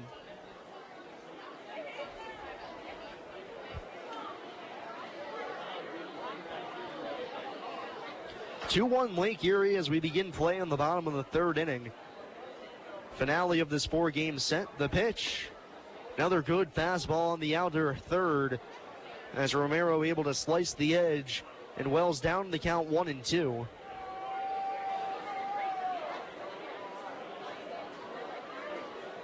Zach Hyde, navy blue socks at the plate. Cherry red maple barrel. The natural grain handle. 1-2 delivery. Hit hard on the ground, but right to the second baseman, Roark, who makes the stab on the glove side and throws to first to retire Wells. Zach hit it hard, but Roark with just enough range to track it down and throw out Wells at first for the first out of the inning.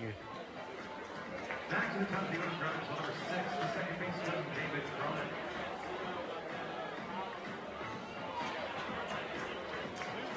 So the lineup turns over now for David Cronin. So after the first 5 men in the game struck out for the Otters, the next 4 have put the ball in play. All of them relatively hard. As Zach, a tough luck out there. 1 out, base is empty. Otters trailing 2-1, bottom of the third. Cronin, the left-handed bat, struck out swinging his first time up. The pitch. Fastball down in the dirt, easy take, 1-0.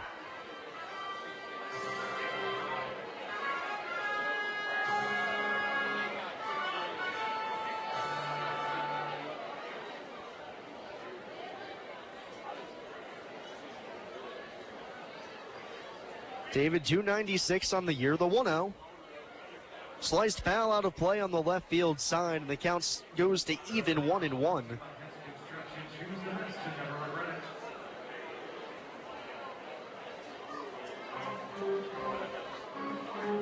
Cronin has not been his David-like self over his past week and a half to 2 weeks, hitting .250.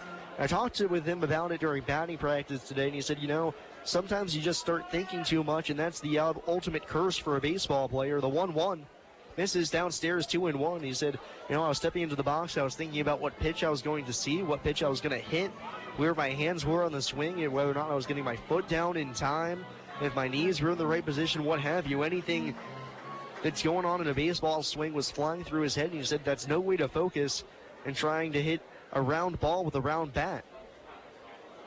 So he said, I've just simplified things. The 2-1, bouncing ball into the hole on the right-hand side. First baseman Williams ranges, tosses underhand just in time to get Cronin at first as Romero covers the bag. 3-1 the putout. Nice range shown by Williams there, traversing over into the hole. And good footwork by Romero to get to the first base bag for the second out of the inning. Number 7, the third baseman, Ryan On a game as complicated and complex as baseball, keeping it simple can sometimes be the most difficult thing in the world.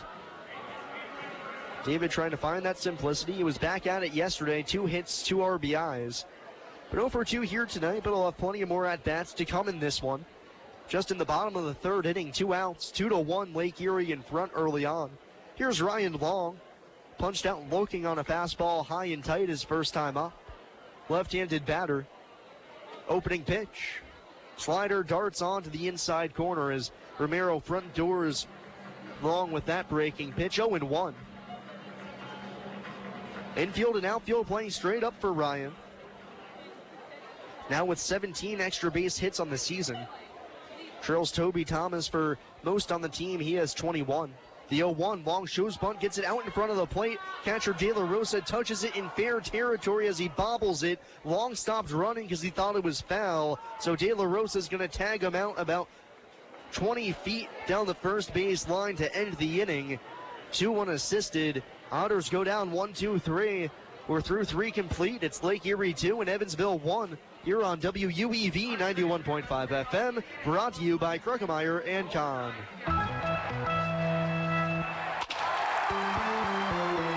Hi, this is Joe Townsend from JMT Restoration. We are proud to be a sponsor of the 2016 Frontier Champion Evansville Otters. If you ever have a mold or water restoration issue in your home or business, give us a call at 812-205-5384. JMT Restoration Service, where professional work meets affordable pricing. Remember, go Otters! The International Brotherhood of Electrical Workers, Local Chapter 16, would like to take time to say, Go Otters! The IBEW Local 16's jurisdiction includes 13 counties in southwestern Indiana, as well as Wabash County in Illinois. Its members are divided into several categories of electrical work, including inside construction, maintenance electric, residential wiring, and sign classifications. More information on IBEW Local 16 can be found online at IBEW16.net. The Pizza Brick Road always goes to Tyroni's. I'm in the mood for pizza and I'm ready to go. The Pizza Brick Road goes to Tyroni's. So follow me down the Pizza Brick Road. Road down to Tyroni's. The Pizza Brick Road. The Pizza Brick Road always goes to Tyroni's.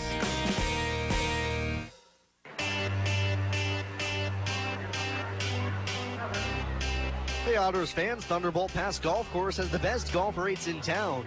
Now offering 18 holes with a cart for just $18. Don't forget the dollar drafts and $5 pitchers of ice cold beer. Come and visit The Bolt. Thunderbolt Pass Golf Course, a supporter of Evansville Otters baseball. So we forge on ahead to the 4th inning. Tyler Vale back to work. Back-to-back scoreless innings for him as he faces off against Doug Trimble. RBI single his first time up. First pitch. Little cutter misses too far outside, or maybe a tighter slider there from Vale. 1-0. 2-1 Lake Erie, top of the 4th. Trimble opened up the scoring back in the first frame as the 1-0 pitch is a slider just upstairs. 2-0 on the right fielder for Lake Erie. Single to right field to bring home the run. Was his first hit of the year with 2 outs and a man in scoring position. The 2-0 chopped high off the plate right to the third baseman Long, who charges, gloves out of the air, throws on the run in time to get Trimble easily at first. 1 gone to open up the 4th. Number 17, first baseman, Dustin Williams. With Trimble retired, that'll bring up Dustin Williams. Grounded out to second his first time up. That ended the first inning.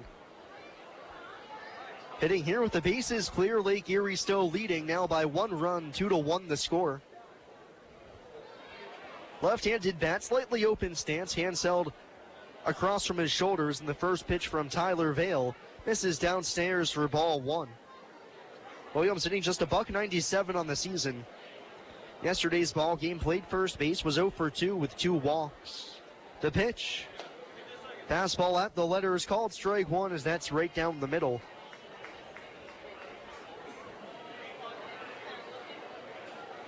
Williams taps the plate as he comes back into the box. Vale rocks and fires the 1-1.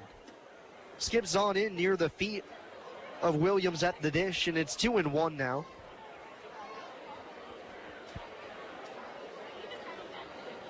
Long at third base, playing well off the line for the left-handed pull hitter. Thrown in a few steps onto the outfield grass and right. The 2-1. Swung on and missed way out in front. As Vale able to get Williams swinging. Move the count back to even 2-2. Tyler with 2 strikeouts in the game. Has walked 1 hitter. Given up 3 hits. The 2-2. Fastball sails high and wide. And the count's full, 3 balls and 2 strikes. Base is empty, 1 away, top of the 4th inning. Got a good one brewing. 2-1 Lake Erie after 3. Vale nods yes to the sign, puts the ball into his hand, the payoff pitch. Swung on and missed, ties up Williams down and in with a tight slider. 3rd strikeout of the game for Vale, and it's 2 up, 2 down here to open up the top of the 4th.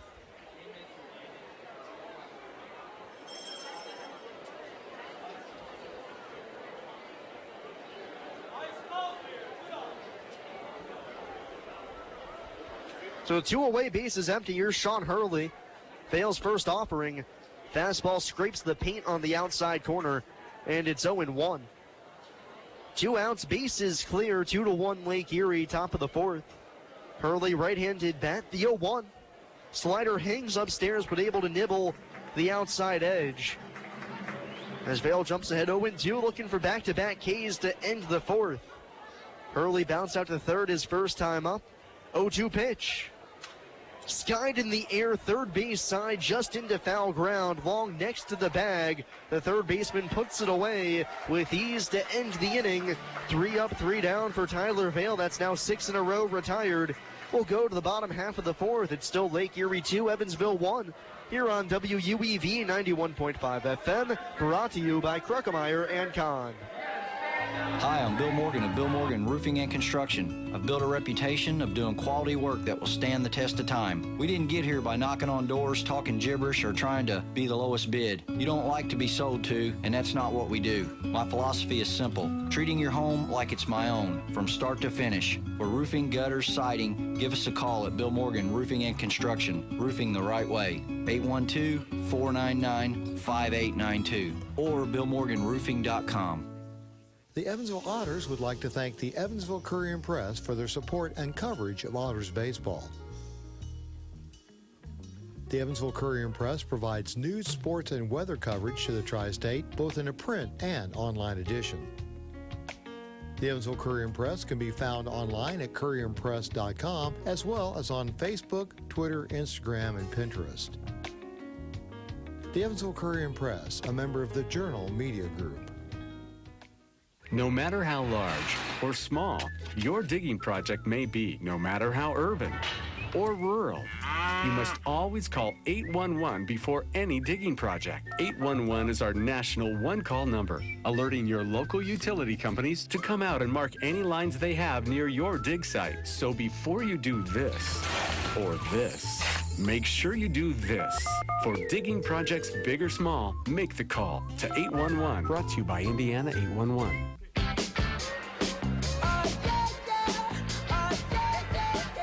Hey Otters fans, if you come to Bosse Field for an Otters game, bring your Otters ticket stub into Kruckemeyer and Kahn for a monthly raffle. Winning ticket gets 50% off any purchase over $1,000 on their fine jewelry. Winner will be drawn on the first of each month. Also mention the Evansville Otters digital network or Kruckemeyer at Kruckemeyer and Kahn and get 20% off any purchase of $500 or more. Tell them ODN sent ya. So it's still 2-1 Lake Erie as we go to the bottom half of the 4th inning. Travis Harrison leads it off for the Otters, 3, 4, and 5 in the order, up against Alex Romero. Romero set on the mound his first pitch of the inning. Fastball misses the outside corner, 1-0. Romero settled down after allowing his first run of the game to score in the 2nd inning, albeit unearned. Retired the side in order in the 3rd inning. Now Harrison at the plate, the 1-0. Foul tipped at the plate. That one bangs off the catcher De La Rosa and squibbles just to the left of the plate, 1-1. Harrison struck out swinging his first time up, had a heater run high and tight on him. Almost looked like self-defense. But he swung through it for strike 3 to end the 1st. Now leading off the fourth, it's 2-1 Lake Erie. Otters looking for some runs. Right on right matchup. The pitch. Chopped on the ground, foul on the third base side. Strike two on Harrison, now down in the count 1-2.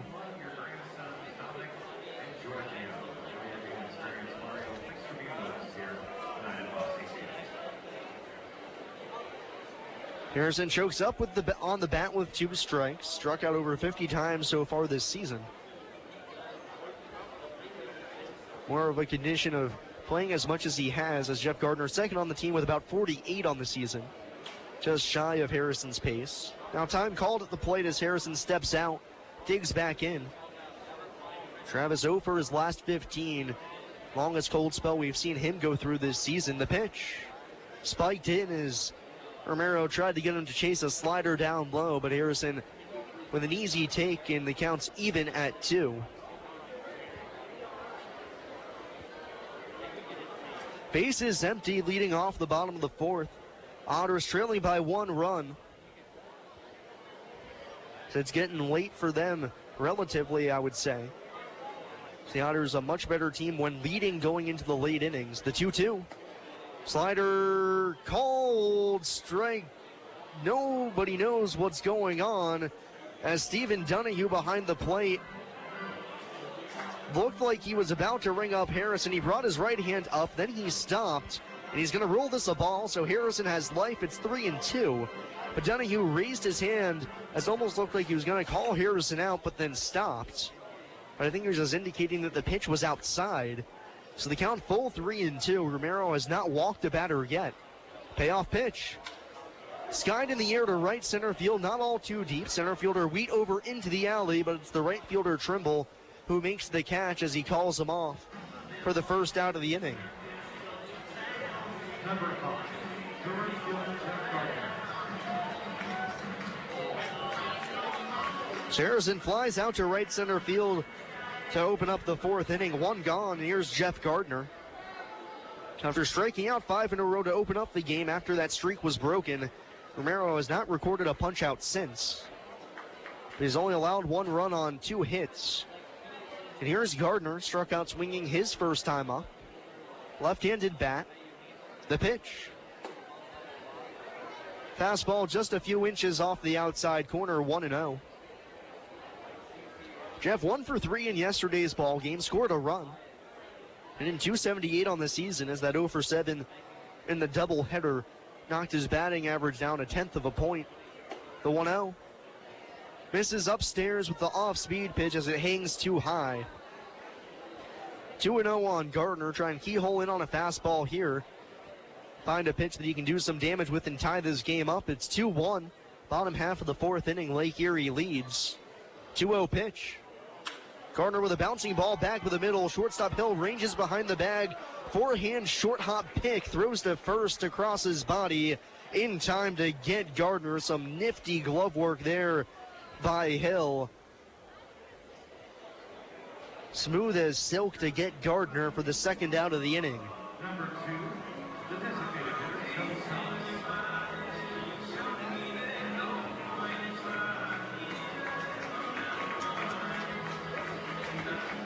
So Romero and Vale have now retired 6 batters in a row apiece here in this game at the same time, no less. Now here's Toby Thomas. 2 outs, nobody on. The pitch. Popped in the air, third base side, foul ground. Hutchin, the third baseman, in front of the warning track that guards the fence, puts it away to end the inning. 1-2-3 inning for Alex Romero. He's set down 7 in a row. After 4 complete, it's Lake Erie 2 and Evansville 1. Here on WUEV 91.5 FM, brought to you by Krugemeyer and Kahn. GD Ritzy's is a proud supporter of Evansville Otters baseball. GD Ritzy's menu features hamburgers, grilled chicken sandwiches, old-fashioned peanut butter and jelly, and ice cream. With 3 Evansville locations: west at 4810 University Drive, on the north side at 4320 North 1st Avenue, and on the east side at 601 North Green River Road. GD Ritzy's is open from 10 a.m. to 10:30 p.m. Sunday through Thursday, and 10 a.m. to 11 p.m. on Friday and Saturday. GD Ritzies, a proud supporter of the Evansville Otters.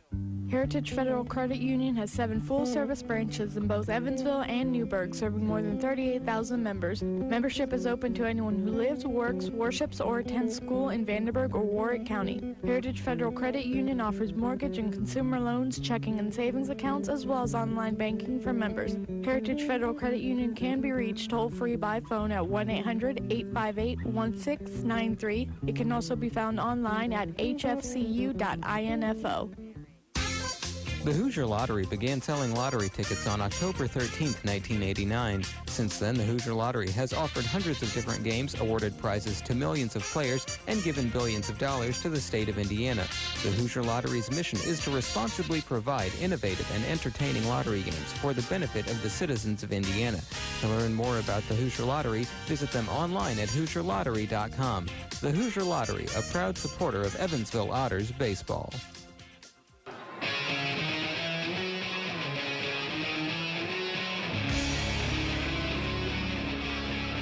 So we've settled into a little groove here at Bosse Field. We haven't seen any scoring action since the end of the second inning. 2-1 as we forge ahead to the top half of the fifth inning. Lake Erie leads this one over Evansville. Brian De La Rosa leads it off for the Crushers, 8-9-1 in the order. De La Rosa, the catcher, hitting .255 on the season. Punched out swinging his first time up, as that was the 4th strikeout he's recorded in his past 5 at-bats. Tyler Vale ready to get back to work. He's into his wind. The first pitch of the inning. Slider popped in the air on the right field side. Second baseman Cronin out onto the grass, now drifting back in towards the infield dirt. He'll make the catch right in the base path for an easy first out on one pitch for Tyler Vale. Number 20, second baseman Nick Roa. And after getting that first pitch out on the first pitch, Vale's pitch count now at 69 thus far into his outing through 4 1/3 innings. That's a manageable total for him, as after 3 innings he was pushing past 60. So one pitch outs will help him there. Now here's Nick Roark, bounced out to second his first time up. First pitch from Vale misses outside, 1-0. Roark now 3 for 13 on the season. This is just his 4th game of play with Lake Erie. The 1-0. Swings away and shoots it down the left field line. That's going to slice out of play. Vale evens up the count, 1-1. Evansville trailing at 2-1 at the moment. Lake Erie at the plate, top of the 5th inning.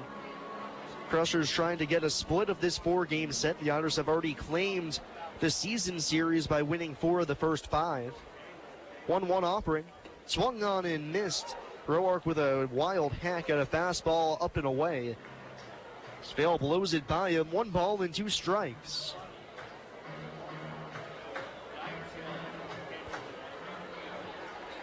Roark, left-handed batter. Vale into his wind. The kick and the pitch. Bouncing ball back over the mound, over Vale's head. Shortstop charges, tries for the bare hand, can't make the play, as Gould wanted to go with the bare hand instead of the glove, but can't get it cleanly. Roark with good speed out on the left side of the box. Probably would have had the base hit if he went to the glove. Gould can't make the play. It's an infield single for Roark, as that snaps a streak of 7 in a row retired by Tyler Vale. And more importantly for Lake Erie, that turns the lineup over with a runner on first. Lake Erie stranded a runner at third back in the 3rd inning, and since then, no base runners. Here's Dane Hutchin, 2 for 2. Swings away on the first pitch and chases a slider downstairs. Whiffs over top, 0-1. 2-1 Lake Erie, top half of the 5th inning. Tyler Vale looking for the double play ball to end the threat. Runner at first, 1 away. Hutchin at the plate, 2 singles on the day. 0-1 delivery. Slider just a hair down low and outside.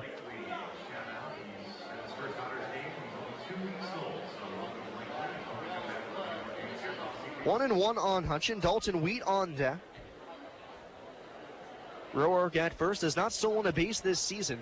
Short lead for now. Harrison holds him on. Vail waiting on the mound. The 1-1 pitch. Runner goes. Called strike 2. Throw down to second is in time. One hop strike from Whiting gets Roark as he's nailed for a second out here in the frame. Whiting shows off the cannon. Retires Roark at second. It's a called strike 2 on Hutchin, and Tyler Vail's one pitch away from ending the fifth.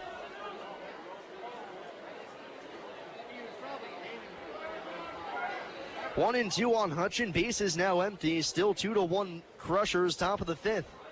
2 gone. Vail looking for his fourth punch out of the game. Roxon delivers the 1-2 pitch. Swung on and missed. There is number 4. Hutchin goes down after the slider. Vail racks it up to end the inning. And we're halfway home here from Bosse Field. We'll go to the bottom of the fifth.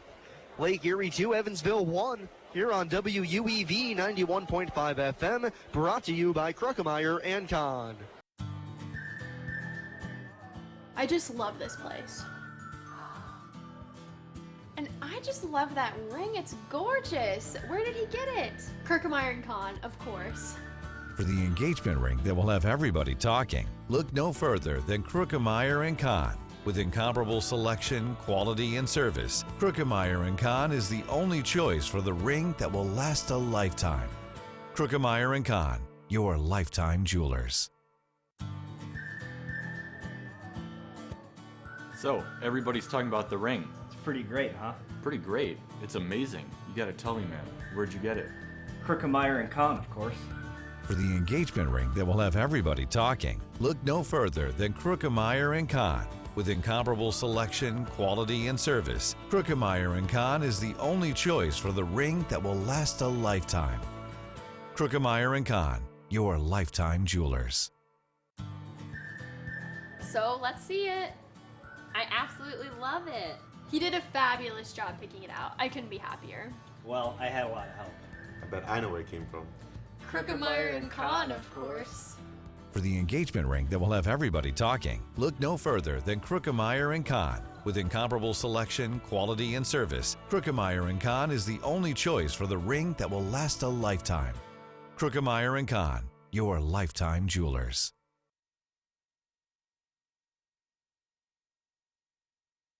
Baseball on 91.5 FM, WUEV, Evansville.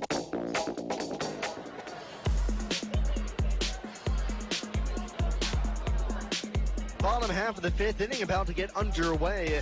Daniel Spingola will lead it off for the Otters. He tripled his first time up and scored on the play when the throw back in to the infield was wild. So a Little League home run has produced the only run of the game for the Otters.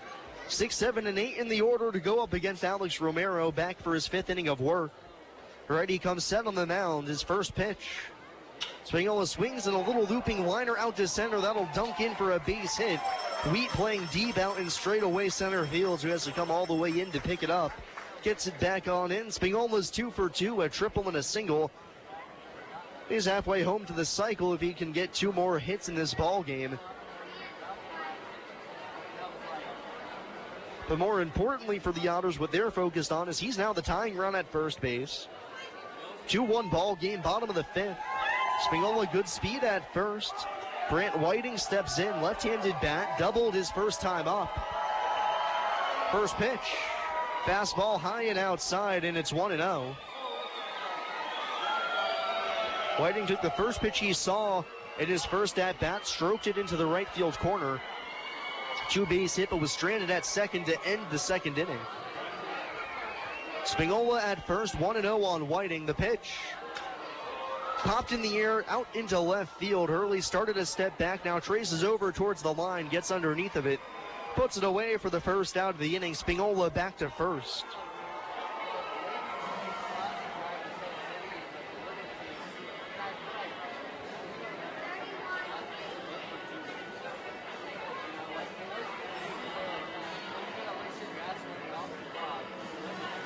So now J.J. Gould steps in out a broken bat. Ground ball that ended the bottom half of the second inning with a runner at second. Scott Spingola still at first, the tying run. 2-1 game, bottom of the fifth. Lake Erie ahead right now. First pitch. Gould takes a fastball down and in for ball 1. JJ hit .237 this season with the St. Paul Saints, but was then released, went on to the Winnipeg Goldeyes, where he was 1 for 25 before now coming to the Otters. Right-handed batter. Spinola has his lead. Romero set at the belt. A light kick, the pitch, swung on and missed. Romero gets a low fastball by Gould, 1-1. Wind as tame as we've seen it tonight. The flags out in center field just blowing ever so slightly. Other than that, not much to speak of. Sun's starting to set, so the floodlights come on at the ballpark. Romero kicks and deals the 1-1. Fastball misses upstairs on Gould. Since around his hands, he thought about swinging but held up well in time. So 2 balls and a strike. We'll see if a hit and run is put on here. Spinola good speed at first. Andy McCauley might want to try and stir the pot here. See what he can do. 2-1 on Gould. Throw back over to first. Spinola in with a dive. As Alex Romero on the same page as I am right now, concerned about Spinola potentially running on this count. Middle infield at double play depth. Hutchin at third, playing back of the bag. Williams holding on. Spinola at first. The 2-1. Popped up on the infield right at the middle of the diamond. Romero gets off the mound. The shortstop trips on the mound. He drops the baseball. Throw to second. Spinola's out. As the force out is had, Spinola had to wait around first base to see what would happen on the play. The ball dropped right on top of the mound, and as the shortstop Hill was going to go and catch it, tripped over top the runner. Spinola couldn't react quickly enough to get into second, as the catcher De La Rosa smartly picked up the baseball and then threw it to second base for the force out. That's all it's going to be, your standard 2-4 putout on that one at second base. Gould replaces Spinola at first, and there's 2 away. As Lake Erie catches a humongous break after that baseball dropped from the earth.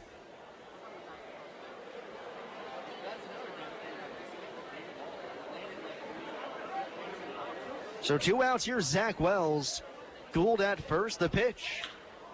Soft ground ball hit to the third baseman, Hutchin going towards second. So he picks it up and will go the short way to second base to retire the side. And the inning is over. Otters don't leave anybody on base as we go to the 6th inning. It's Lake Erie 2 and Evansville 1 here on WUEV 91.5 FM, brought to you by Kruckemeyer and Kahn. The local area Pepsi Bottling Group distributors would like to wish the Evansville Otters the best of luck in today's contest. Featuring Pepsi Company products for distribution to retailers and vendors in the tri-state, the Pepsi Bottling Group has 3 tri-state locations at 901 East Diamond Avenue in Evansville, 2605 West Main Street in Marion, Illinois, and at 3081 Kentronics Drive in Owensboro. More information on Pepsi products can be found online at PepsiCo.com. Pepsi, a proud supporter of the Evansville Otters. The Evansville Otters would like to thank Sinorama Evansville for their support this season. Sinorama Evansville is a multi-application supplier of custom-made signs, banners, and decals in the tri-state. Located at 1300 North Royal Avenue in Evansville, Sinorama is open 8 a.m. to 5 p.m. Monday through Friday. They can be reached by phone at 812-477-7763 and can be found online at sinorama.com/in-Evansville. Sinorama Evansville, a proud supporter of Evansville Otters baseball. Since 1994, Slays Restoration has been assisting tri-state residents clean up and restore their properties after disasters of all kinds. Located at 2121 Cotter Avenue in Evansville, Slays Restoration offers assistance for water damage, fire and smoke damage, mold and biohazard mitigation, complete reconstruction, and much more. Slays Restoration can be reached toll-free 24 hours a day at 1-888-776-8555. It can also be found online at slaysrestoration.com. Tyler Vale returns for his 6th inning of work, and the score is 2-1 Lake here, as we haven't seen any change on the scoreboard since the end of the 2nd inning. Vale has authored 4 straight zeros on the scoreboard right now after giving up 2 in the 1st inning. As after the 1st inning ended, he's only allowed 2 hits since then. Struck out 3 more hitters, as right now just 2 runs on 4 hits, 4 strikeouts, 1 walk. Vale only charged for 1 of the runs on the board, however, as an error by the shortstop Gould allowed another run to score back in the first. 2, 3, and 4 in the order for Lake Erie here in the frame. They try to get back on track. Single by Nick Roark last inning snapped a 7-batter consecutive streak for Vail. First pitch to Dalton Wheat. Misses downstairs for ball 1. Wheat, Hill, and Lenahan in the frame. Wheat has flown out to left, also popped out to third. Left-handed batter. Vail rocks and fires the 1-0. Swung on and missed. Wheat trying to extend the Crushers' lead with a home run to right, but comes up empty, 1-1. Tyler now at 71 pitches, very manageable through the first 5 frames. 1-1 delivery. Slider swung on and missed. Another big swing by Wheat, but gets over top the slider, heading down and in. Vail ahead in the count, 1-2, looking to pick up his second consecutive strikeout after he punched out Hutchin to end the 5th inning. Here it comes, swung on and missed. Slider in the dirt. Wheat swings over top of it. He's down on strikes, make it 5 in the game for Vail. In the first out in the top of the 6th.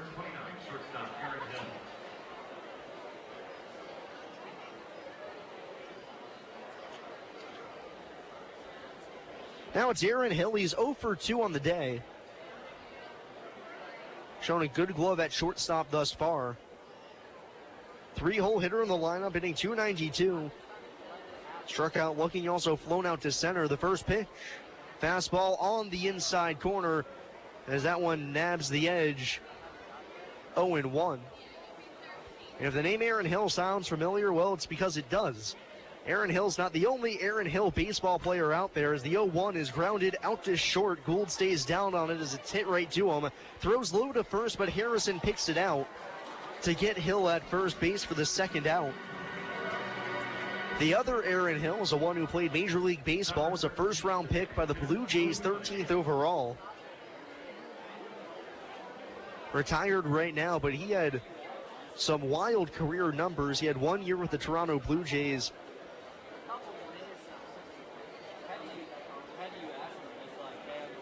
Where he put up some gaudy numbers. 36 home runs, 108 runs batted in. Now 2 away, here's Cody Lenahan, the first pitch to him. Fastball zips just a little outside for ball 1. 2 outs, bases empty. Crushers still leading 2-1, top of the 6th. The pitch. Swung on and missed. A little cutter on the inside corner or a tight slider. Either way, Lenahan swings through it for strike 1.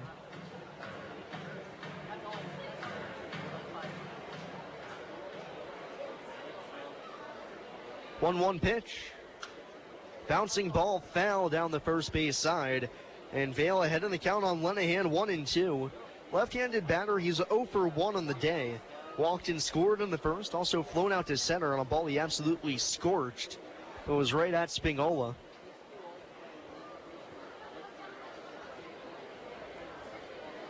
Vail wheels and deals the 1-2 pitch. Bounced foul at the plate as that trickles to the backstop. Lenahan stays alive, 1-2. Infield playing, Lenahan straight up. Same with the outfield. Spingola a step or 2 towards right center. 1-2 pitch again. Fastball way outside as that one slipped out of Vail's hand. He immediately looks down to his hand. What kind of perspiration he has on there as he goes to the rosin bag to dry it off.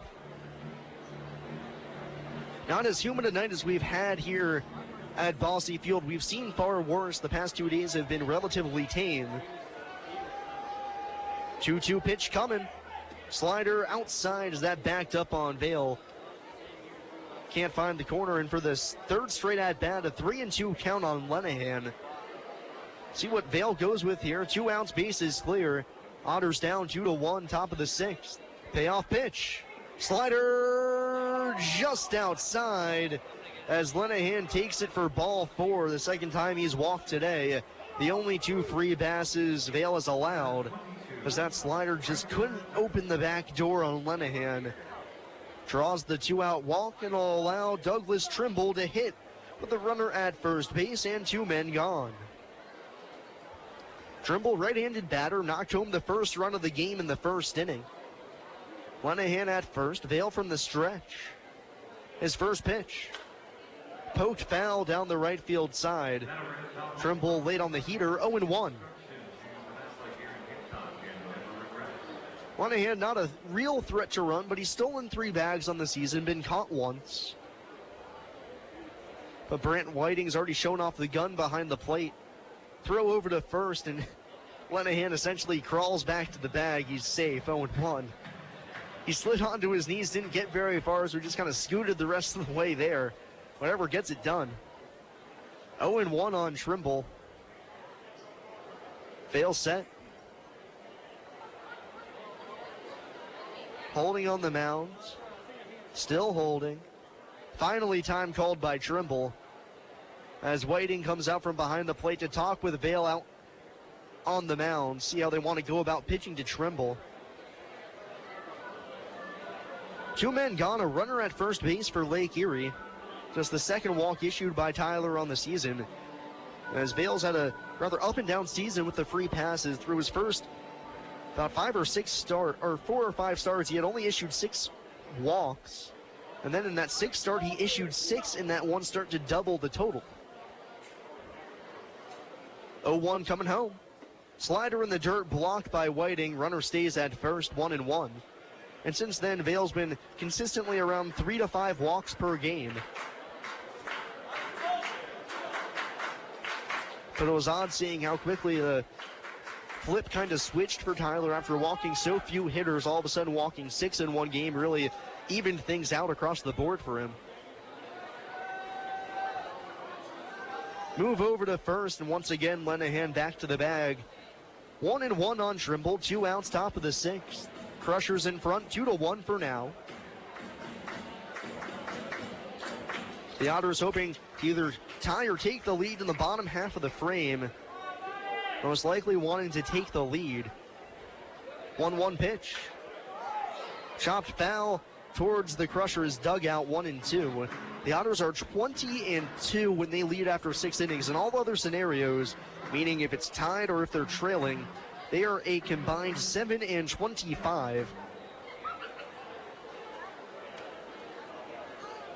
Or excuse me, rather, I take that back. Yep, 7-25. Throw over to first as I get my math right. Lenahan back in safely. 1-2 on Trimble. 2 outs, top of the 6th. Vale trying to keep this just a 1-run ball game.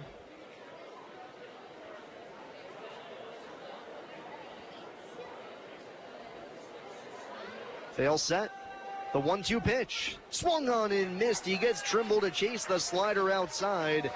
Make it a half dozen for Vale. 6 on the ball game. He's through 6 innings of 2-run baseball. We'll go to the bottom half of the frame. Otters need some runs. It's Lake Erie 2 and Evansville 1 here on WUEV 91.5 FM. Brought to you by Kruckemeyer and Kahn. I just love this place. And I just love that ring. It's gorgeous. Where did he get it? Kruckemeyer and Kahn, of course. For the engagement ring that will have everybody talking, look no further than Kruckemeyer & Kahn. With incomparable selection, quality, and service, Kruckemeyer & Kahn is the only choice for the ring that will last a lifetime. Kruckemeyer & Kahn, your lifetime jewelers. So, everybody's talking about the ring. It's pretty great, huh? Pretty great. It's amazing. You gotta tell me, man. Where'd you get it? Kruckemeyer & Kahn, of course. For the engagement ring that will have everybody talking, look no further than Kruckemeyer & Kahn. With incomparable selection, quality, and service, Kruckemeyer & Kahn is the only choice for the ring that will last a lifetime. Kruckemeyer & Kahn, your lifetime jewelers. So let's see it. I absolutely love it. He did a fabulous job picking it out. I couldn't be happier. Well, I had a lot of help. I bet I know where it came from. Kruckemeyer and Kahn, of course. For the engagement ring that will have everybody talking, look no further than Kruckemeyer & Kahn. With incomparable selection, quality, and service, Kruckemeyer & Kahn is the only choice for the ring that will last a lifetime. Kruckemeyer & Kahn, your lifetime jewelers.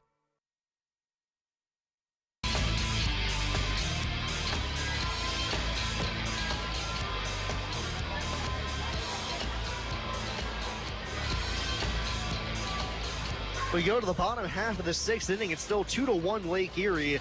The Otters have the top of the order due up to try and get something going here in the frame. Otters just with 3 hits on the ball game, 2 of them in the second, 1 last inning.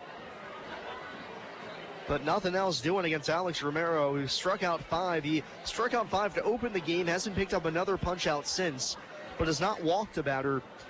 Third time through the order here, David Cronin leads it off. 0 for 2 on the game, a strikeout victim also bounced out to first. Left-handed batter. Romero set on the mound, his first pitch, Cronin shows bunt, and the fastball's high and outside as he takes it back 1-0. Third baseman Hutchin playing even with the bag at third. First baseman Williams well down the line behind the bag. 1-0 on Cronin. Romero, the starter on the mound, working from the stretch with nobody on base. He comes set. The 1-0 pitch. Cronin chops it up the first base line. That's going to trickle foul. So he got over top of that pitch, pounded it into the earth, and it's 1-1.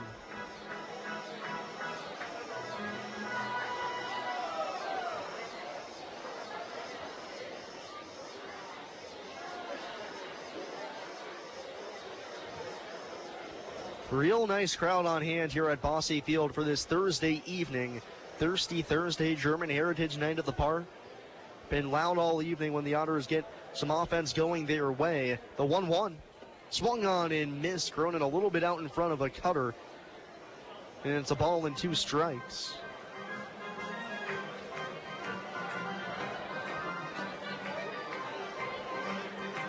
It's been a tight, intense ball game thus far. Not much to cheer for on either side. Just 2 runs for Lake Erie. But they haven't scored since the first. Just the 1 run for the Otters on 3 hits. As they haven't scored since the second, as the pitching has been fantastic between Romero and Vale. The 1-2 pitch. Shot foul by Cronin on the left field side as an emergency hack grants him the ability to see another pitch as he spoils it. Still 1-2.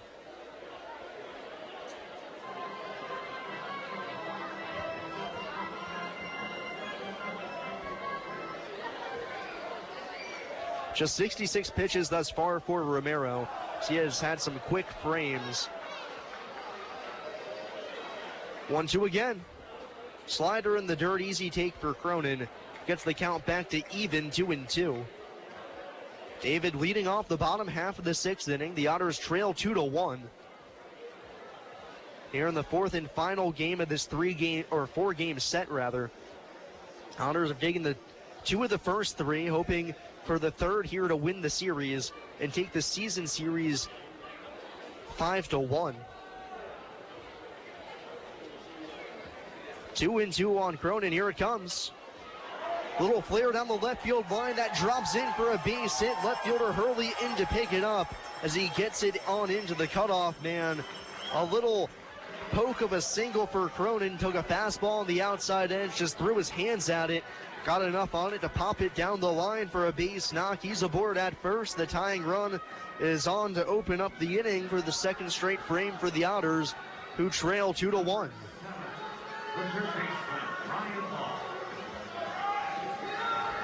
So with Cronin at first base, Ryan Long steps in. Tried bunting his last time up. Thought he bunted it foul, but the catcher De La Rosa touched it in fair ground and tagged him out.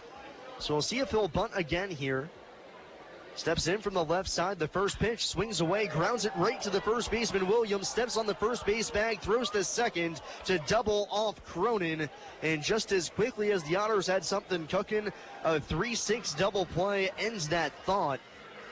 It was a nice play by Williams to step on the bag and throw to second, and then an even better pick at second base by Hill as the throw was low and the shortstop dug it out, applied the tag to complete the double play. And just like that, there's 2 away.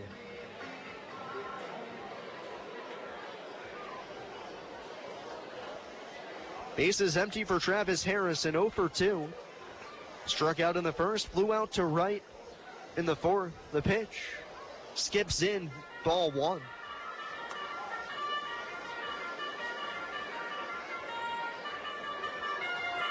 Travis now 0 for his last 16. Average has dropped quite a few points, was close to the 300 mark before the All-Star break. base hit here would do wonders for the confidence. 1-0, 2 outs, nobody on. The pitch cued off the end of the bat right back to Romero on the mound as he jogs off the mound over to first and tosses underhand to Williams to retire the side. Otters get a base knock, but a double play wipes it off the board. We're through 6 full innings. It's Lake Erie 2 and Evansville 1 here on WUEV 91.5 FM, brought to you by Kruckemeyer and Kahn. Why Old National Bank? Old National Bank began in 1834 with just one room and a passion for helping people prosper. Today, we are honored and grateful to be the financial partner for so many businesses, families, and individuals like you. From our commitment to safety and security to our promise of service that will exceed your expectations, we want to be your bank for life. Old National Bank, member FDIC. University of Evansville Office of Diversity Initiatives Summer Dialogue on Race continues this Wednesday, July 18th from noon to 1 p.m. at iCamp Hall in the Ridgeway Center. This Wednesday, UE Philosophy and Religion Department Chair Valerie Stein will lead a discussion on structural racism and privilege, an important piece of the puzzle when talking about racism. Please RSVP by July 16th to Lamisa Williams at LW161 at evansville.edu or call 812-488-2413. Join us on the UE campus for the Rethinking Diversity Summer Series. Hi, I'm Bill Morgan of Bill Morgan Roofing and Construction. I've built a reputation of doing quality work that will stand the test of time. We didn't get here by knocking on doors, talking gibberish, or trying to be the lowest bid. You don't like to be sold to, and that's not what we do. My philosophy is simple: treating your home like it's my own, from start to finish. For roofing, gutters, siding, give us a call at Bill Morgan Roofing and Construction. Roofing the right way. 812-499-5892 or BillMorganRoofing.com.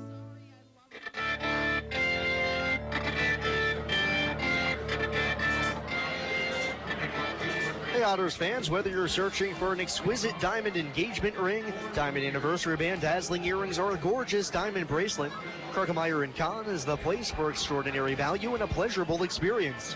Kruckemeyer & Kahn, supporter of Evansville Otters baseball. So we go to the 7th inning. Tyler Vale back on out there for the Otters. He's thrown 6 straight scoreless frames, or five, excuse me. As Dustin Williams leads it off for Lake Erie, he swings away at the first pitch and fouls it back 0-1. 6 strikeouts through 6 innings for Vale, 2 runs, 1 earned, 4 hits, 2 walks, and that's been it. But the Otters trail 2-1 here at the start of the 7th inning. Williams is 0 for 2, and the 0-1 pitch is downstairs, count even at 1. Some action down in the Otters bullpen right now, as it looks like Sean Adler's getting loose down the right field line. Vale towing the first base side of the rubber. Winds and fires the 1-1. Fouled back to the screen. Williams had a hanging slider, but fouled it straight back 1-2.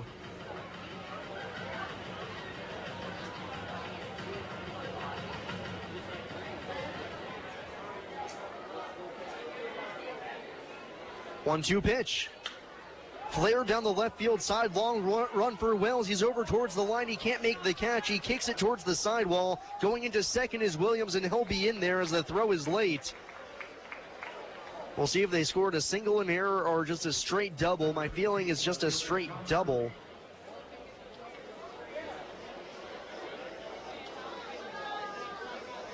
And they are going to give Williams credit for the 2-bagger, his 7th double of the season.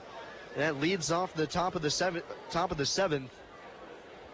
Brings up Sean Hurley, just perfectly placed by Williams down the left field line. A long run for Wells. Couldn't get to it. Now Hurley at the plate. He's 0 for 2. Corners in, protecting against the bunt. He does not show bunt. Instead, the fastball is down and away, 1-0.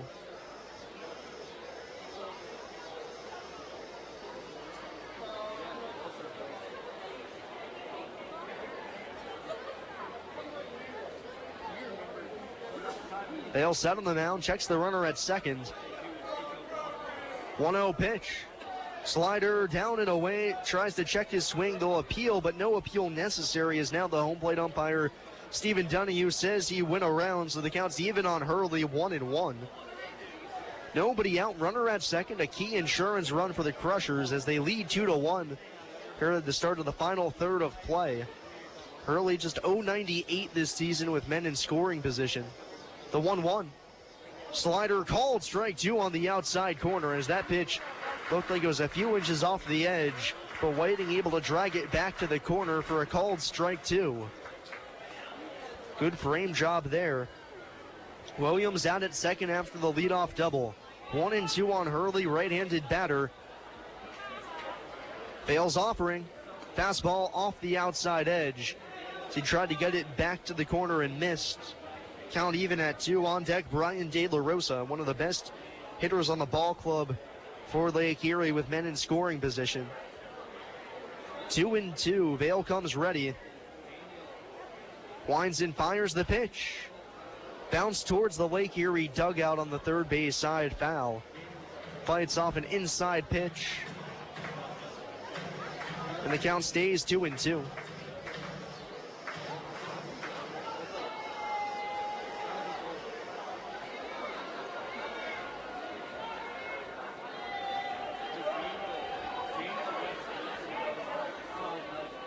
Two again. Slider called, strike three on the inside corner. Hurley can't pull the trigger as he draws a line in the dirt where he thinks that pitch was. He's lucky he wasn't tossed for that as he exchanges some words with Steve Donahue behind the plate. For Vale, his seventh punch out of the game, and a big one is still at second is Williams, now with one away.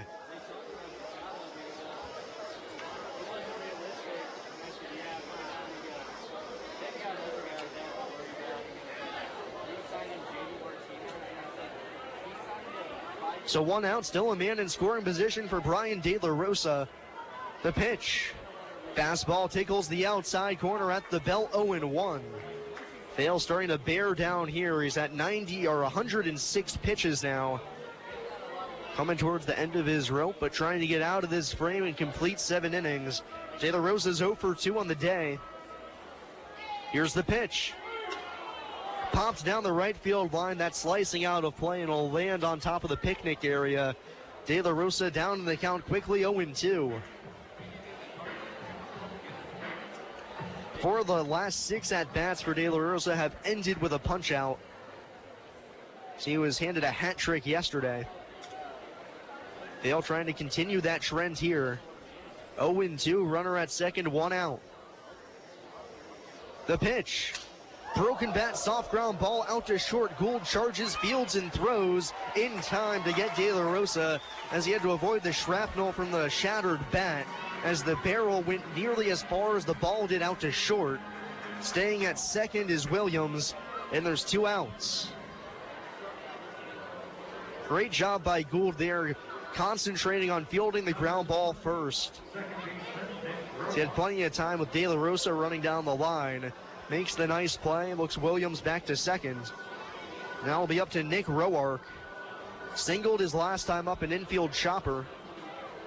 Play that Gould was unable to make barehanded. 2-1 Lake Erie, top of the 7th, 2 gone. Tyler Vale trying to get through his 7th inning of work and throw up his 6th straight 0. Right on left matchup, the first pitch. Slider down and in, Roark thought about it, but held up well in time, 1-0. Williams led off this frame with a flare double down the left field line. A punch out of Hurley and a ground out by De La Rosa to the left side has him still waiting at second. A key insurance run in this tightly contested ball game. A 1-run game here in the top of the 7th. The 1-0 home. Misses down and in again as Vale yanks it towards the back foot of Roark, and it's 2-0. This is the guy Vale wants because on deck is Dane Hutchin, who's 2 for 3 on the day against Vale. And now Whiting's going to come out from behind the plate and give Tyler some words of encouragement. As I imagine with Sean Adler warming up in the bullpen, this will probably be Vale's last batter. He's at 111 pitches. So his pitch count is already up there. And with a left-handed dangerous guy on deck who's already seen Tyler 3 times and gotten 2 hits. This will probably be the end of his line.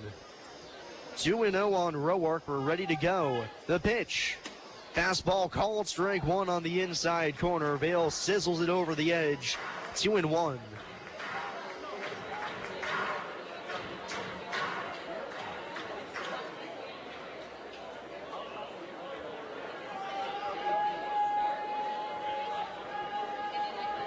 Vale was about to come ready. Now he steps off the back of the rubber, kind of wipes at his eyes, must have gotten something in there. So we'll hit the reset button. It's 2-1 Lake Erie, top of the 7th. 2 gone, a man at second, and the 9-hole hitter Nick Roark at the plate. Ahead in the count, 2-1. Vale tosses up the pitch.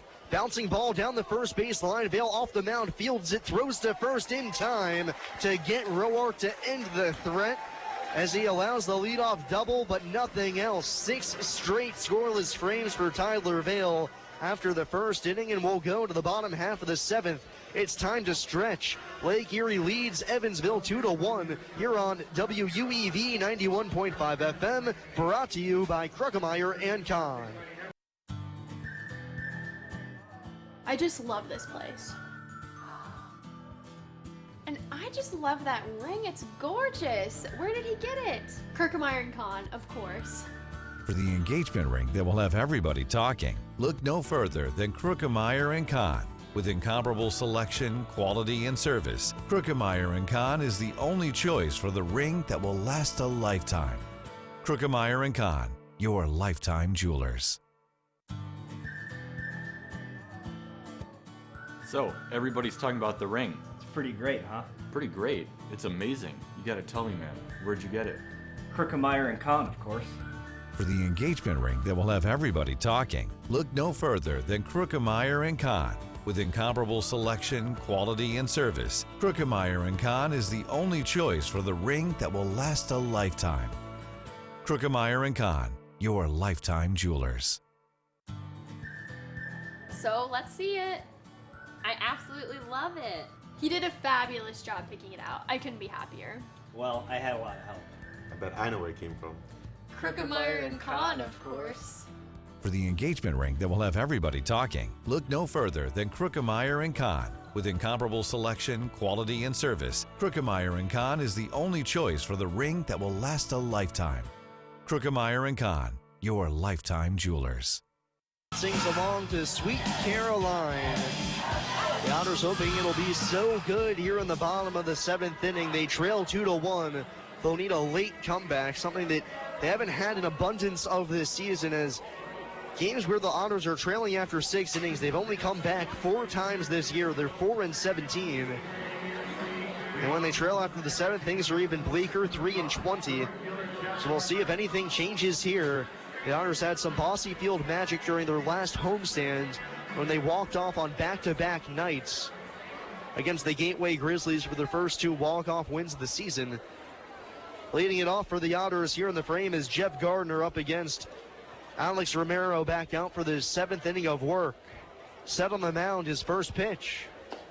Fastball sinks down and away, 1-0. No action in the Lake Erie bullpen right now. Romero's pitch count is extremely under control. He's only thrown 72 pitches right now through his first 6 frames. 1-0 on Gardner. Here it comes. Bouncing ball towards the right side of the infield. Picked by the second baseman, Roark, as he shuffles towards the hole. Throws on over to first in time to get Gardner for the first out of the inning. Number 2, the designated hitter, Tony Thomas. In the Otters bullpen, Sean Adler's getting loose, so I assume he'll be out for the 8th inning. At the top of the order, which has 2 left-handed batters to lead things off. Those will be Adler's men to get. Now it's Toby Thomas, 0 for 2. Struck out looking, also popped out to the third baseman in foul ground. 1 out, nobody on. The pitch ripped down the third base side, but that's foul. Scalded on the ground towards the Lake Erie bullpen. 2-1, the Crushers lead in the bottom half of the 7th. The finale of this 4-game set. Otters have taken 2 of the first 3, which has clinched the season series for them. So they've won 4 of the first 5 ball games, but are trying to make it 5 of 6.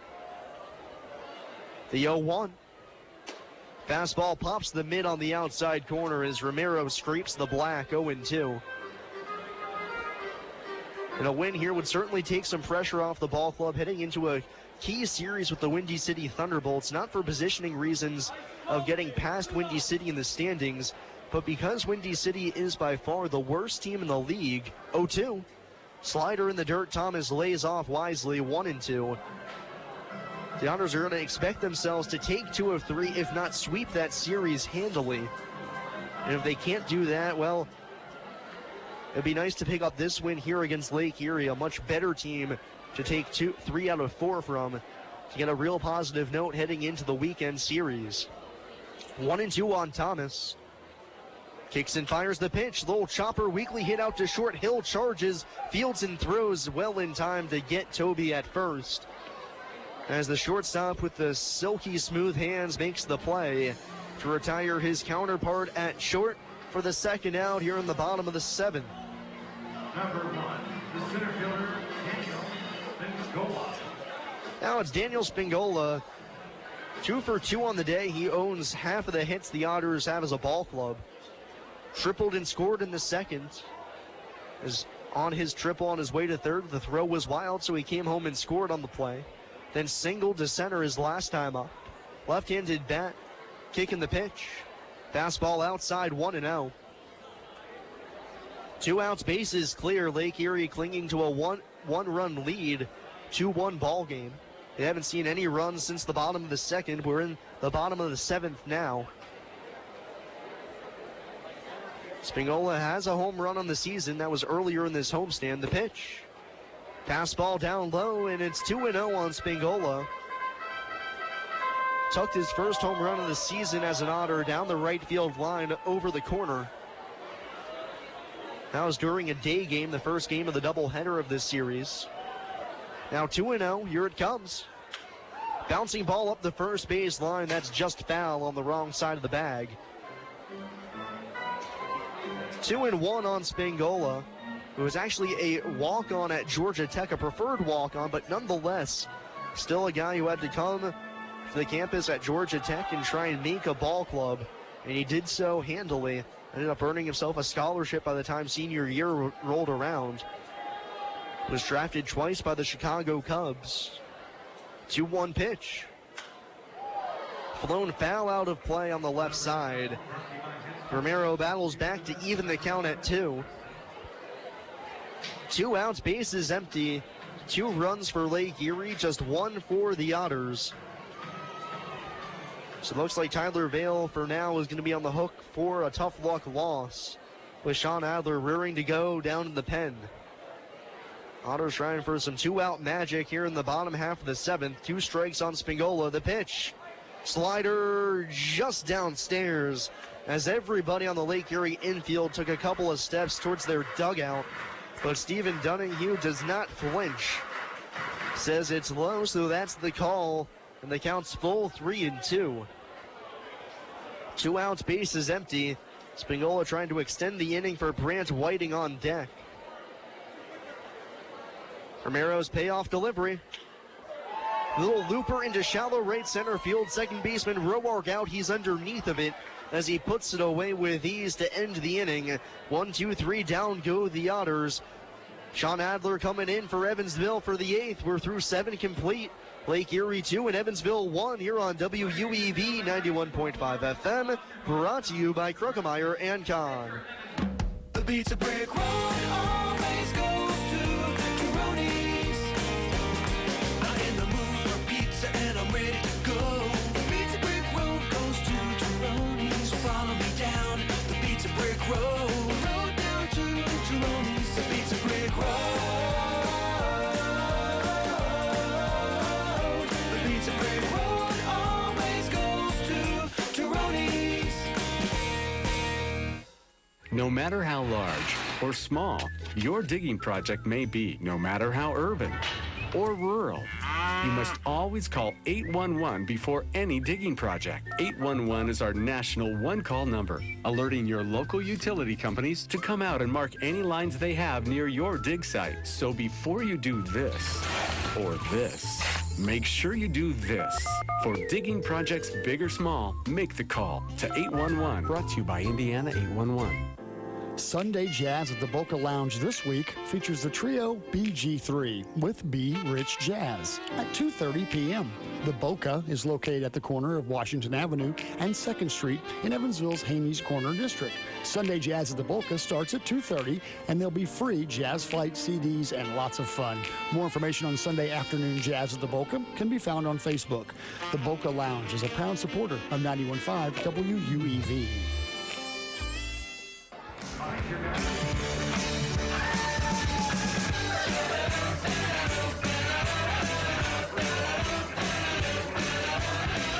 Tyler Vale's evening is indeed done, as after 7 innings he's lifted in favor of Sean Adler. It's a 2-1 ball game, Lake Erie in front. Vale's final line, a nice one, his second best start of the season behind the 6 shutout innings at Washington. 7 innings, 5 hits, 2 runs, only 1 earned, 2 walks and 7 punch-outs for Vale, who's right now on the hook for the loss if the Otters can't mount a comeback here in the late innings. Top of the order due up for Lake Erie against Sean Adler. Adler, the southpaw, 6'2", 205 pounds. Played for the USC Trojans as well as the NC State Wolfpack. 3-3 on the season with a 4.01 ERA. 24 2/3 innings, 32 strikeouts, 12 walks, and 24 hits allowed. First pitch of the frame. Fastball pops the mid on the outside corner, bell tied to Dane Hutchin, 0-1. Hutchin, left-handed batter, was 2 for 3 in the game against Vale. Now a much tougher assignment for the left-handed hitter. The 0-1. Frisbee slider slices the outside corner, as that's a beauty. 0-2 on Hutchin. Top of the 8th inning, 2-1 Lake Erie. Adler trying to hold it there. The 0-2 pitch. Slider just outside, as that one tried for the edge and missed. A little bit too much movement. And it's 1-2 on Hutchin, leading off the top of the 8th. Adler works from the third base side of the rubber. His 1-2 pitch. Weak ground ball out to short off the hands of Hutchin. Gould up with it, throws to first in time to get the speedy Hutchin for the first out of the top of the 8th. Number 6, center fielder Dalton Weeks. So Hutchin retired for the second straight at-bat. That'll bring up Dalton Wheat. 0 for 3 on the day. Fly out to left, pop up to third, and also a strikeout swinging. Hitting here, bases clear, 1 out. Otters trailing 2-1, top of the 8th inning. Another left-on-left matchup. Adler's first pitch fastball, just a tick outside, 1-0.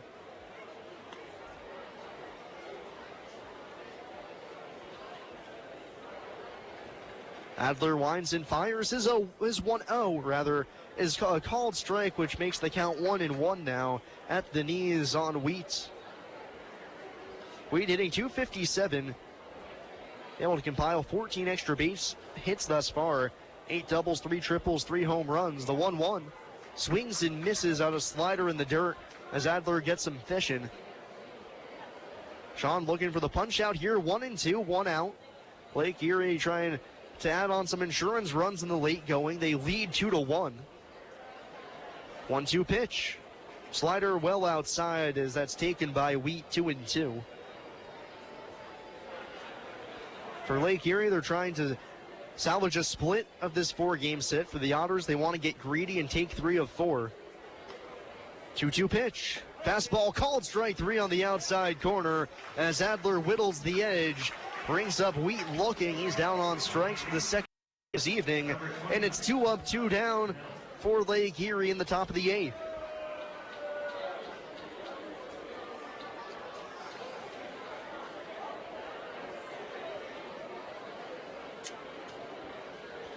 Here's Aaron Hill, 0 for 3 on the game. He's taken an 0 for in the series, 0 for 14. Right-handed bat, the pitch. Little line drive back up the middle and by Gould at short on into center field. So I jinxed Adler on the mound. A clean base knock for Hill, his first of the 4-game series, and a 2-out one that'll extend the inning for Cody Lenahan.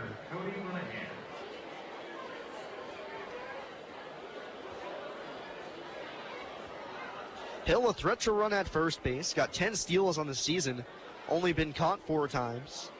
Lenahan at the plate, one of the best RBI men on the team for Lake Erie. He's got 20 of them. 2 outs, runner at first. Lenahan, the left-handed bat. He's walked twice in the game. First pitch. Slider swerves outside. Lenahan lays off 1-0. 2 outs, a man at first. Hill, the threat to run. 2-1 the score. Lake Erie leading. Lenahan at the plate, left-handed batter against the southpaw Adler. And the 1-0 is a fastball on the outside corner. Count level at 1 apiece. Got some action down in the Lake Erie bullpen right now. Alex Romero has been fire through 7 innings. The low pitch count as well. Move over to first, Hill back in standing. The throw was low but dug out by Harrison. 1-1 still on Lenahan, so we'll see if Romero comes back out for the 8th or if manager Cam Roth is going to pull the plug after 7. Adler set on the mound, kicks and deals the 1-1.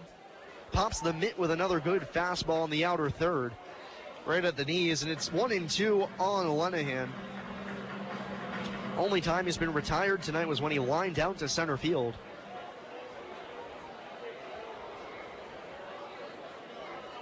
One-two pitch, runner goes, swung on and missed, no throw necessary. Lenahan waves and misses at the high fastball.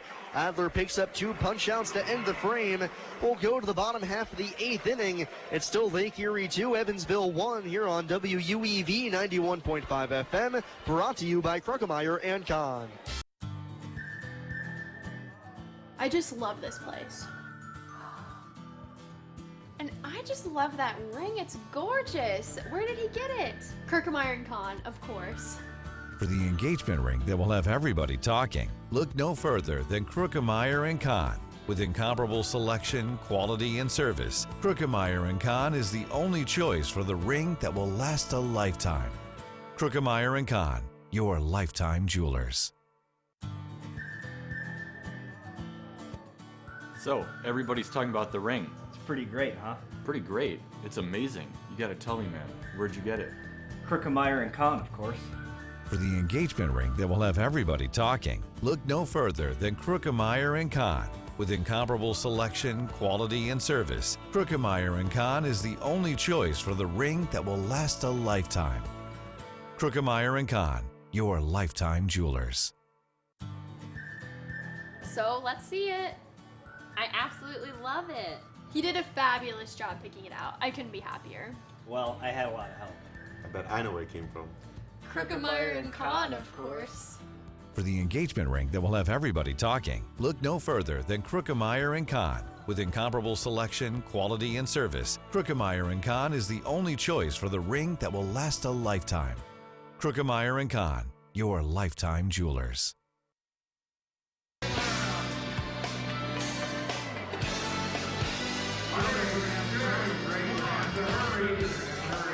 We go to the bottom half of the 8th inning. Alex Romero stays on for Lake Erie. They do have a man warming up down in the bullpen. Looks like it might be Seth Lucio, although we can't be certain given how far away it is. But either way, Romero's going to lead off the 8th inning. 7, 8, and 9 in the order for the Otters. Brant Whiting leads it off.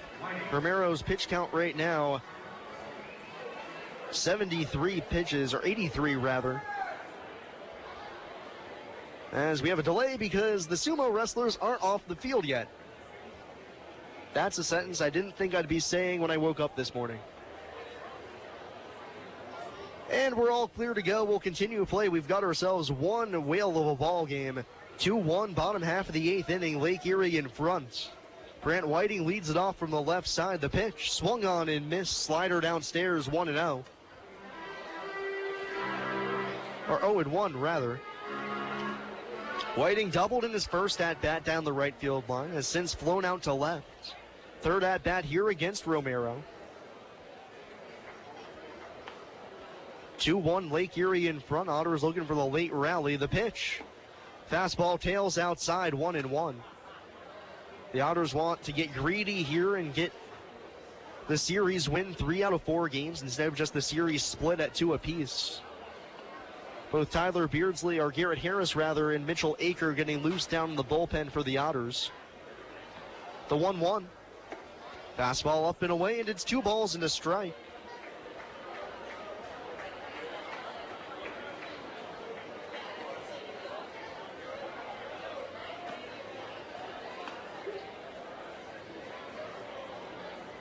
Romero ready on the mound, down in the count 2-1. Here it comes. Ripped in the air to deep right field. Right fielder Trimble going back. Track, wall, it's off the top of the wall. Whiting's going into second base. Will hold up there. A wall ball double, nearly tying this game to straightaway right field. His second two-bagger, and the Otters have the tying run at second base to open up the bottom of the eighth.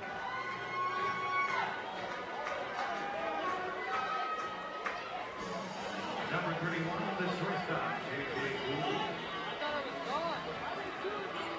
So Whiting nearly ties this game.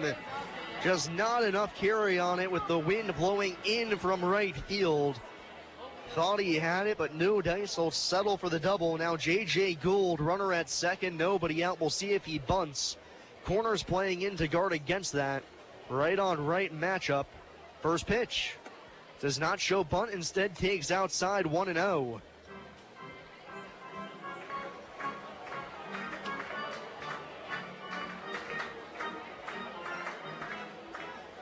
On deck, Zach Wells. We'll see what kind of situation he'll be hitting in. But for now, it's Gould 0 for 2. The 1-0. Ground ball back to the mound. Romero picks it, throws to second, and they've got Whiting picked off a second as he dives back to the bag. He's out. Gould safe at first. A nice play by Alex Romero to get the lead runner. Whiting got his feet tangled up. Tried to get back to second in time, but was late. Tagged out. Gould to first. And there's one away, and I think that's going to be all for Alex Romero. Cam Roth out to the mound. As he hasn't taken the baseball yet, he's talking it over with Zach Wells due up. Romero's pitch count now at 89.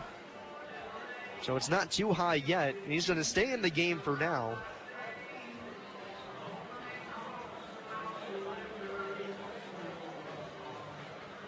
That ball hit by Gould, and it got underneath the glove of Romero, the pitcher. That ball's up the middle. It's going to get Whiting to third easily. It might even trickle through, perhaps. But instead, Romero stabs it and gets the lead runner.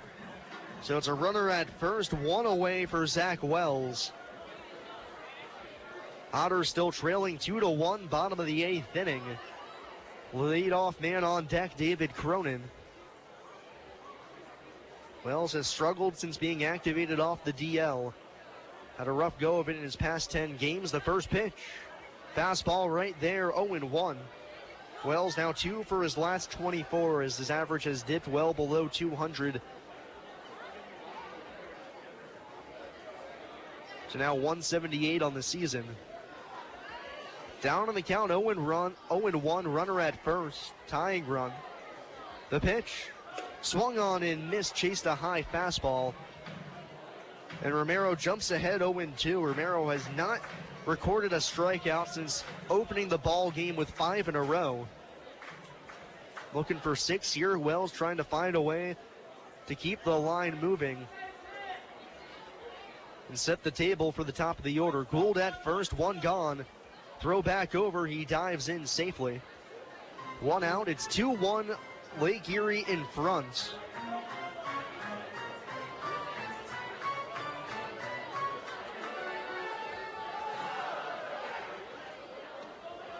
Wells down in the count, 0-2. Romero set, kicks and deals the 0-2 pitch. Fastball outside. Tried for a little bit extra mustard, then yanked it a little bit, and it's 1-2.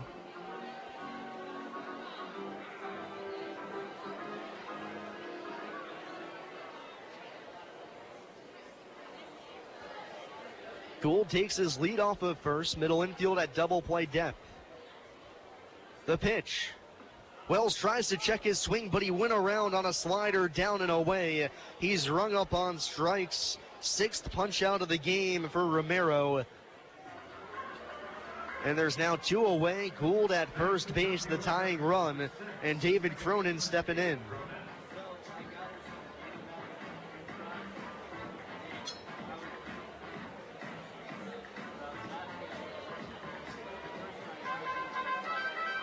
David 1 for 3, singled his last time up, a little flare down the left field side. He's got Gould at first base, the tying run. Average to above average speed at the bag. David with an extra base hit could tie this game. Otters down by 1. Throw over to first. Gould slips a hand back in safely. David's got 6 extra base knocks on the season, 5 doubles and a triple. And boy, would it be a spot for his first home run. But the Otters just hoping to keep the line moving right now. 2 outs, runner at first, bottom of the 8th. The pitch. Fastball up and away, 1-0.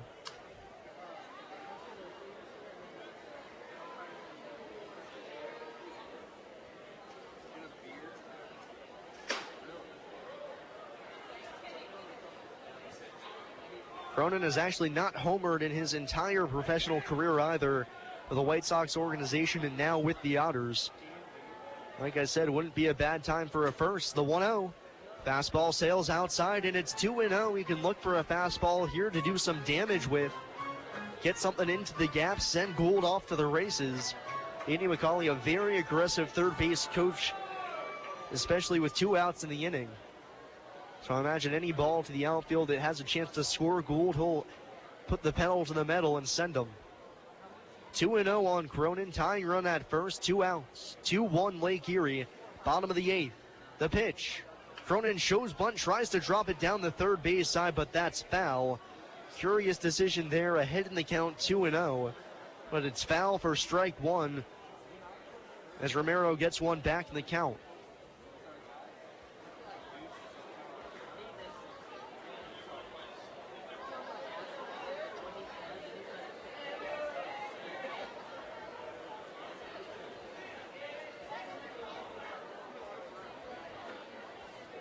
Two and 1 now on Cronin, left-handed batter. Romero the righty on the mound.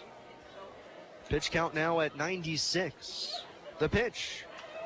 Cronin late on the fastball as he fouls it off his handle down the left field side. And the count's even 2-2. Andy McCauley goes through the signs, relaying them to both Cronin and Gould at first. Might be a good spot to send JJ at first. Because even if he gets caught, it would mean the Otters have the top of the order to begin the 9th. Cronin chokes up on the bat. Romero finally gets his sign, comes ready. Offers up the 2-2 pitch. Swung on and missed. Cronin chased the breaking ball down low. Blocked by De La Rosa. He throws to first to complete the strikeout and end the inning. We'll go to the 9th.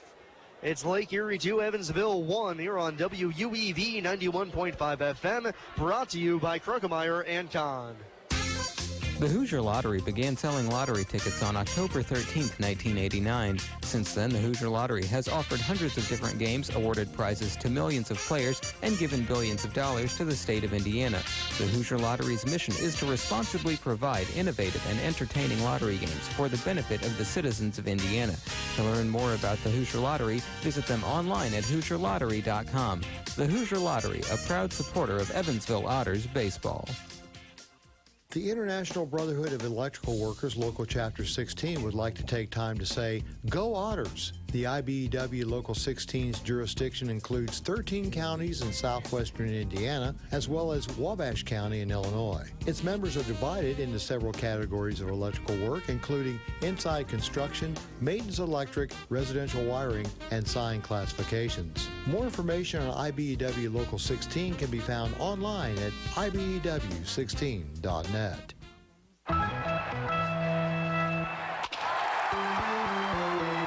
Hi, this is Joe Townsend from JMT Restoration. We are proud to be a sponsor of the 2016 Frontier Champion Evansville Otters. If you ever have a mold or water restoration issue in your home or business, give us a call at 812-205-5384. JMT Restoration Service, where professional work meets affordable pricing. Remember, go Otters! 91.5 WUEV Evansville.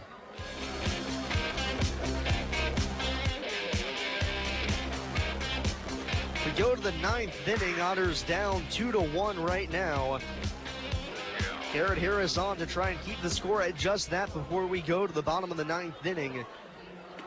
Harris making his second appearance of this series. Took the loss in yesterday's or 2 games ago, rather, in the tail end of the doubleheader, took the loss after allowing 2 runs in 2/3 of an inning on 2 hits, 2 walks, and a strikeout. Garrett's 2-2 with a 4.20 ERA in the campaign. 30 innings, 34 strikeouts, 13 walks, and 24 hits allowed for the 6'3" righty from Navasota, Texas. 5, 6, and 7 in the order for the Crushers. Harris's first pitch of the frame is hit deep to left field, sending Wells back in front of the track. He steadies up and makes the catch as he backpedals onto the warning track for the first out. Doug Trimble didn't even give me enough time to introduce him as he flies out to deep left for the first out of the inning. So Trimble retired on 1 pitch, and now it's Dustin Williams' turn. 1 for 3 on the game, doubled his last time up. A little flare down the left field line that dropped in. Good hustle, got him the 2-bagger. 1 out, top of the 9th. Lake Erie in front, 2-1, trying to extend that advantage. The pitch, fastball high for ball 1.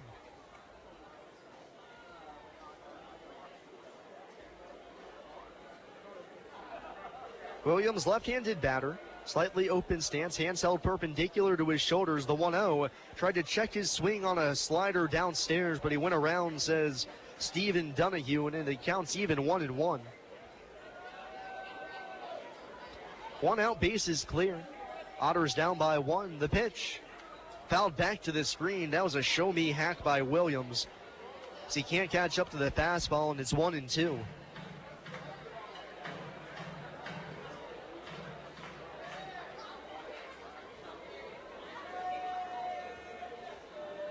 Harris set. The 1-2 pitch. Slider bounced foul at the plate. So that rolls towards the Otters dugout, 1-2.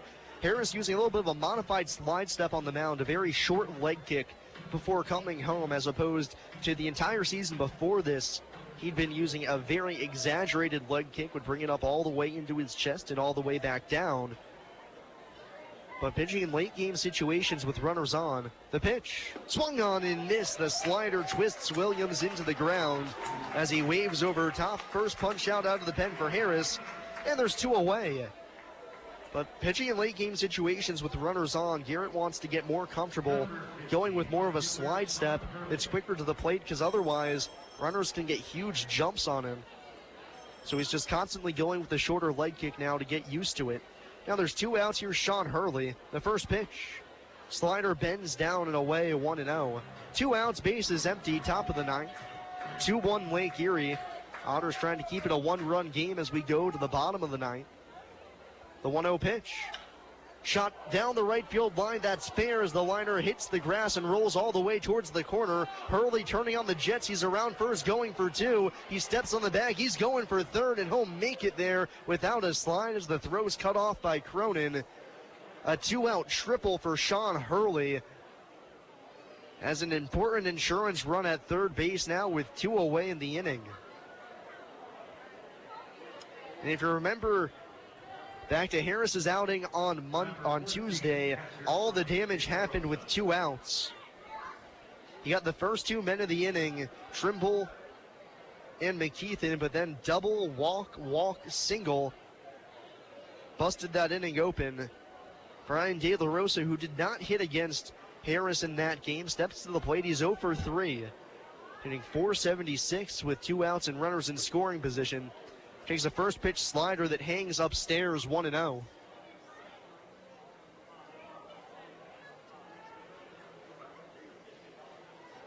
Runner at third, 2 outs, 2-1 ball game. The pitch swung on and missed. Nice backhand pick by Whiting behind the plate to save a run. 2-1 the score, 2 outs, a man at third. De La Rosa at the plate. He's got 3 home runs, 26 driven in on the season.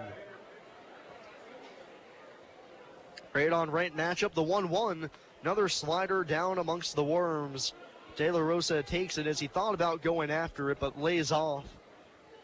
And the count moves to 2-1. On deck, Nick Roark.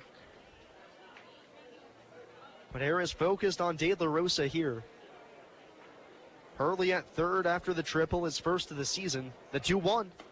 Fastball upstairs, and De La Rosa in a hitter's count, 3-1.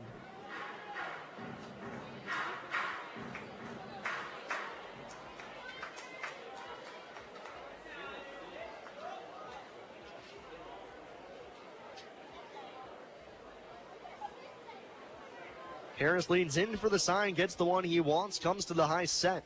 The 3-1. Fastball, called strike two, just above the belt. De La Rosa does a little 360. So he did not like the call on that one.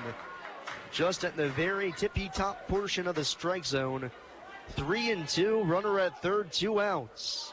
The payoff pitch, swung on and missed. Harris gets it with a slider down and away to end the threat, and we'll go to the bottom of the ninth. It's 2-1 Lake Erie. Otters need 1 to tie or 2 to win it. Here on WUEV 91.5 FM, brought to you by Kruckemeyer and Kahn. I just love this place. And I just love that ring. It's gorgeous. Where did he get it? Kruckemeyer and Kahn, of course. For the engagement ring that will have everybody talking, look no further than Kruckemeyer & Kahn. With incomparable selection, quality, and service, Kruckemeyer & Kahn is the only choice for the ring that will last a lifetime. Kruckemeyer & Kahn, your lifetime jewelers. So, everybody's talking about the ring. It's pretty great, huh? Pretty great. It's amazing. You gotta tell me, man. Where'd you get it? Kruckemeyer & Kahn, of course. For the engagement ring that will have everybody talking, look no further than Kruckemeyer & Kahn. With incomparable selection, quality, and service, Kruckemeyer & Kahn is the only choice for the ring that will last a lifetime. Kruckemeyer & Kahn, your lifetime jewelers. So let's see it. I absolutely love it. He did a fabulous job picking it out. I couldn't be happier. Well, I had a lot of help. I bet I know where it came from. Kruckemeyer and Kahn, of course. For the engagement ring that will have everybody talking, look no further than Kruckemeyer & Kahn. With incomparable selection, quality, and service, Kruckemeyer & Kahn is the only choice for the ring that will last a lifetime. Kruckemeyer & Kahn, your lifetime jewelers.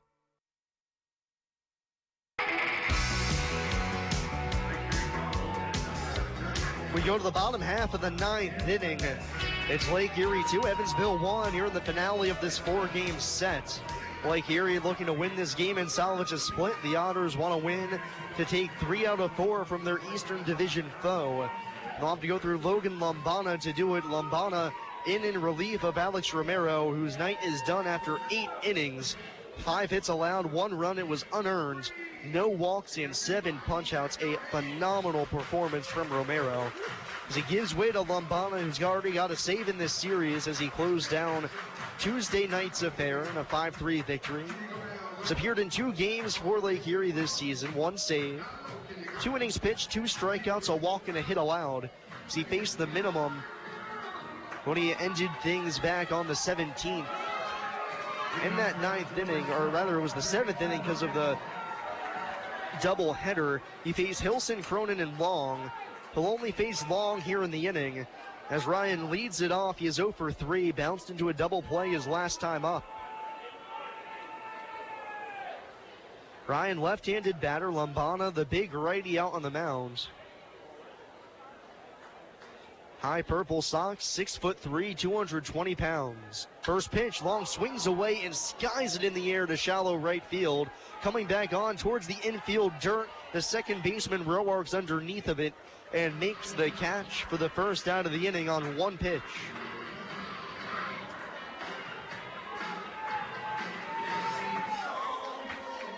Long had a pitch to hit, but just got underneath of it for the first out. So now the Otters down to their final 2 outs. Travis Harrison stepping in. He's 0 for 3, 0 for his last 17. No better time to break that cold spell than the present. 1 out, Otters down by 1 here in the 9th. The first pitch, fastball high, 1-0. It's 2-1 Lake Erie, bottom of the 9th. 1 out here in the finale of this 4-game set. Travis Harrison at the plate. He's got 4 home runs on the season. The 1-0. Slider misses down and in. Harrison ahead in the count now, 2-0. Jeff Gardner on deck.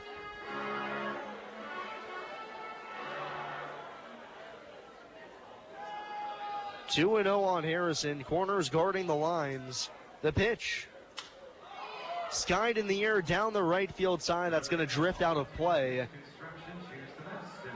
2 balls and 1 strike on Travis. Harrison, an all-star this year for the Otters, participated in the Frontier League Home Run Derby, smashing 3 home runs in that contest.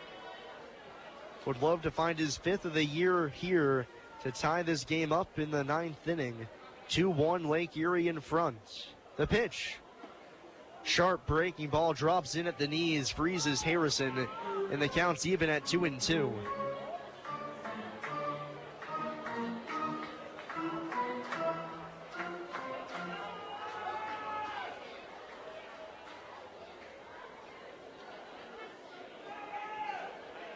Two-two pitch. Down in the dirt, great take by Harrison, as that was a tough breaking ball darting down and away. And he's worked the count full 3-2. Bases empty, 1 out. Bottom of the 9th. Lake Erie 2, Evansville 1. Otters want a late comeback to try and notch their 3rd walk-off win of the season, their 1st in July. The payoff pitch. Hit hard on the ground, but right to the 3rd baseman. Hutchin on the line. His throw to first is low, but picked out by Williams with a split of a stretch as he saves Hutchin from his 10th error of the season with a phenomenal snag for the 2nd out of the inning. Hutchin was positioned perfectly down the 3rd base line. Had more than enough time to make that throw, but nearly threw it away. But bailed out by Williams. And it'll be up to Jeff Gardner to keep this game alive. 2 outs, bottom of the 9th. 2-1 the score. Lake Erie in front, trying to salvage a split of this series. Gardner 0 for 3 on the day. Right on left matchup, the pitch. First pitch fastball's a called strike 1 on the outside corner, belt high. As Lombana jumps ahead of Gardner 0-1.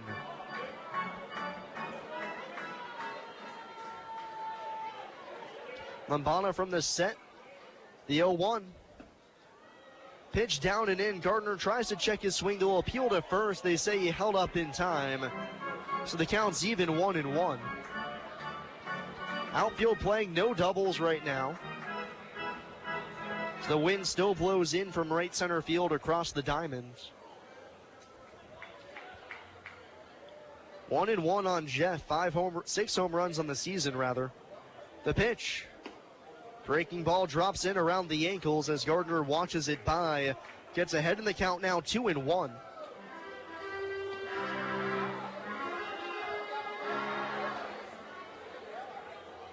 Lombana has the ball behind his back, fiddling with it with his bare hands. Now comes ready on the mound. The 2-1. Gardner takes a fastball, called strike 2 at the knees. Outside 3rd, a perfect pitch from Lombana. The Otters are down to their final strike. 2 balls, 2 strikes, 2 outs. Bottom of the 9th, Otters down 2-1. Lake Erie trying to get the 4-game series split. Lombana's set. The 2-2 offering. Little cue shot by the dive of the 3rd baseman, Hutchin and on into left field. Gardner hustling around first, but he's going to stay there as the throw gets back in quickly. It's a 2-out single for Gardner past the dive of Hutchin at 3rd. A little bit off the end of the bat.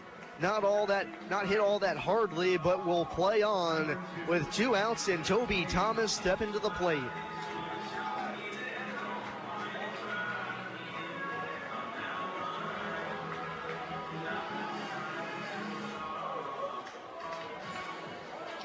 Two outs, the tying run at first. Bottom of the 9th. Lake Erie 2, Otters 1. Toby Thomas stepping in, right-handed batter against the righty Lombana on the mound. First pitch, the AB. Swung on and missed. Toby trying to win this game. Comes up empty on the fastball away. 0-1. Toby 0 for 3 on the ball game. A strikeout looking. Pop-up foul, also a ground out to short. Gardner at first does have 7 steals, but I doubt he'll be risking it here. The 0-1. Bouncing ball out to short. Shortstop Hill gets it on the 3rd big hop. Throws over to first. Well in time to end the ball game as Lake Erie takes the finale to force a series split. Final score 2-1 here from Bossy Field as Alex Romero picks up the victory. Tyler Vale, the tough luck loser, and Logan Lombana, his second save of the season in as many tries against the Otters. We'll take a quick break and be back with the post-game show as the Otters drop this one 2-1. You've been listening to Evansville Otters baseball here on WUEV 91.5 FM, brought to you by Kruckemeyer and Kahn.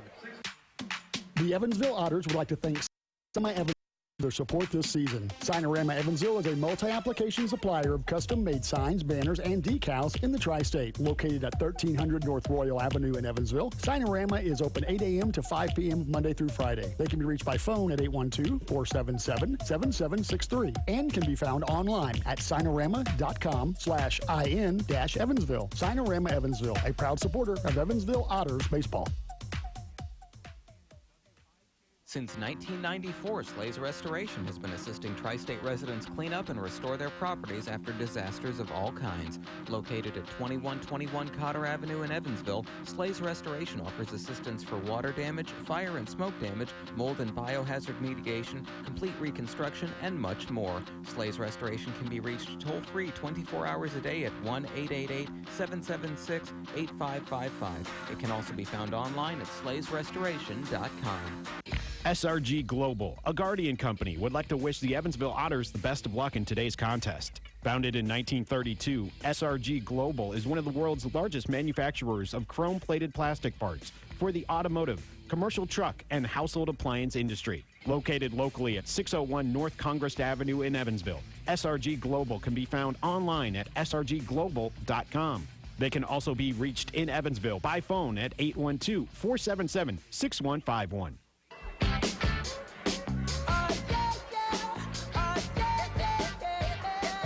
Tough one-run loss for the Otters as they now drop to 4-12 in one-run games this season as they fall 2-1 to the Lake Erie Crushers as the two ball clubs split a 4-game set, trading off every game. Lake Erie the first, Lake Erie the first, Otters the second and third, and Lake Erie the finale to earn the split. In this ball game, the scoring happened early and it did not happen often, as the Crushers scored 2 in the top half of the first inning and were shut out the rest of the way by the Otters pitching staff.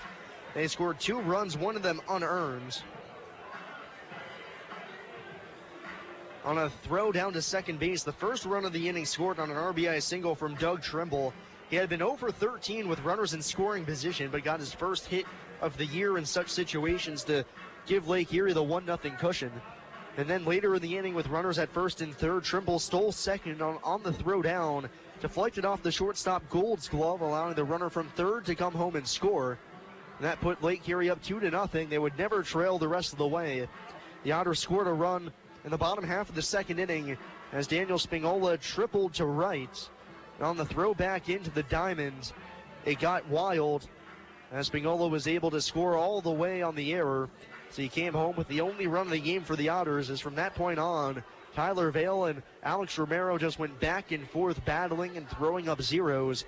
Romero went 8 innings, giving up just the 1 unearned run. Vale 7 innings, 2 runs, 1 earned.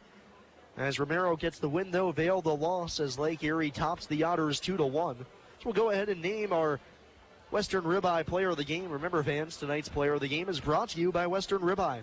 When you're craving excellence, Western Ribeye and Ribs satisfies. Call 812-476-5405 to make reservations. Going to go ahead and give it to Tyler Vale, as it looked like it might be a shaky outing at the start, as he gave up 2 runs in the first inning, but then he buckled down and then some, as we've seen so many times. 1 bad inning, and that's it for Tyler today. 7 innings, 5 hits, 2 runs, 1 earned, 2 walks, 7 punch-outs, despite in the losing effort. But nonetheless, Tyler, the player of the game for the Otters, as he was superb here this evening. So we'll now take a look around the Frontier League scoreboard and see what this loss for the Otters means in terms of the standings. Well, they're not going to lose ground on River City. The Rascals currently trailing Joliet 8-0 as they're about to be swept out of Joliet Route 66 Stadium. Southern Illinois has already lost 4-1 to Schaumburg, so that means they're going to stay 3 games back in the division. Florence won already, so they're going to pick up a game and be tied with the Otters at the start of tomorrow at a game and a half back at 28-28. Normal locked in a heated contest with the Washington Wild Things. It's 5-4 in the bottom of the 7th at the Corn Crib.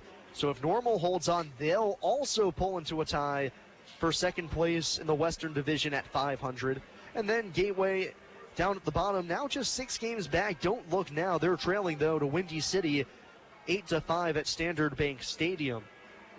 As for Joliet, with their victory, and if Washington falls to Normal, they'll then take a 2-game lead in the division over both Washington and Lake Erie, who are now presumably going to be tied for second place in the Eastern Division. So this playoff chase is going to get crazy down the stretch. Things are going to get very tight.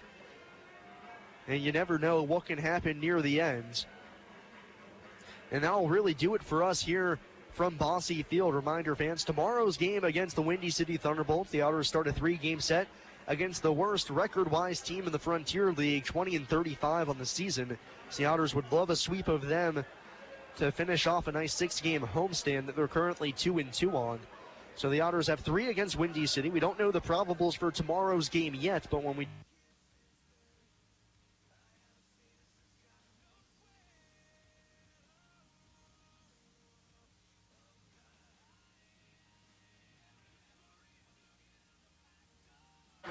that's what the Otters are going to try and do tomorrow as they kick off a series against Windy City at 6:35 p.m. here at Bosse Field, with pregame shows starting at 6:10 to 6:15. That'll do it here from Bosse Field. So I want to thank my producer back in the studio, Paul Mattingly, for everybody who stuck around and listened to this fantastic ball game here tonight despite the Otters' loss. A great pitching effort from Tyler Vale. I've been Sam Jelnick here in the Bosse Field press box, wishing you a very good night, hoping you tune in tomorrow at 6:35. You've been listening to Evansville Otters Baseball here on WUEV 91.5 FM, brought to you by Kruckemeyer and Kahn.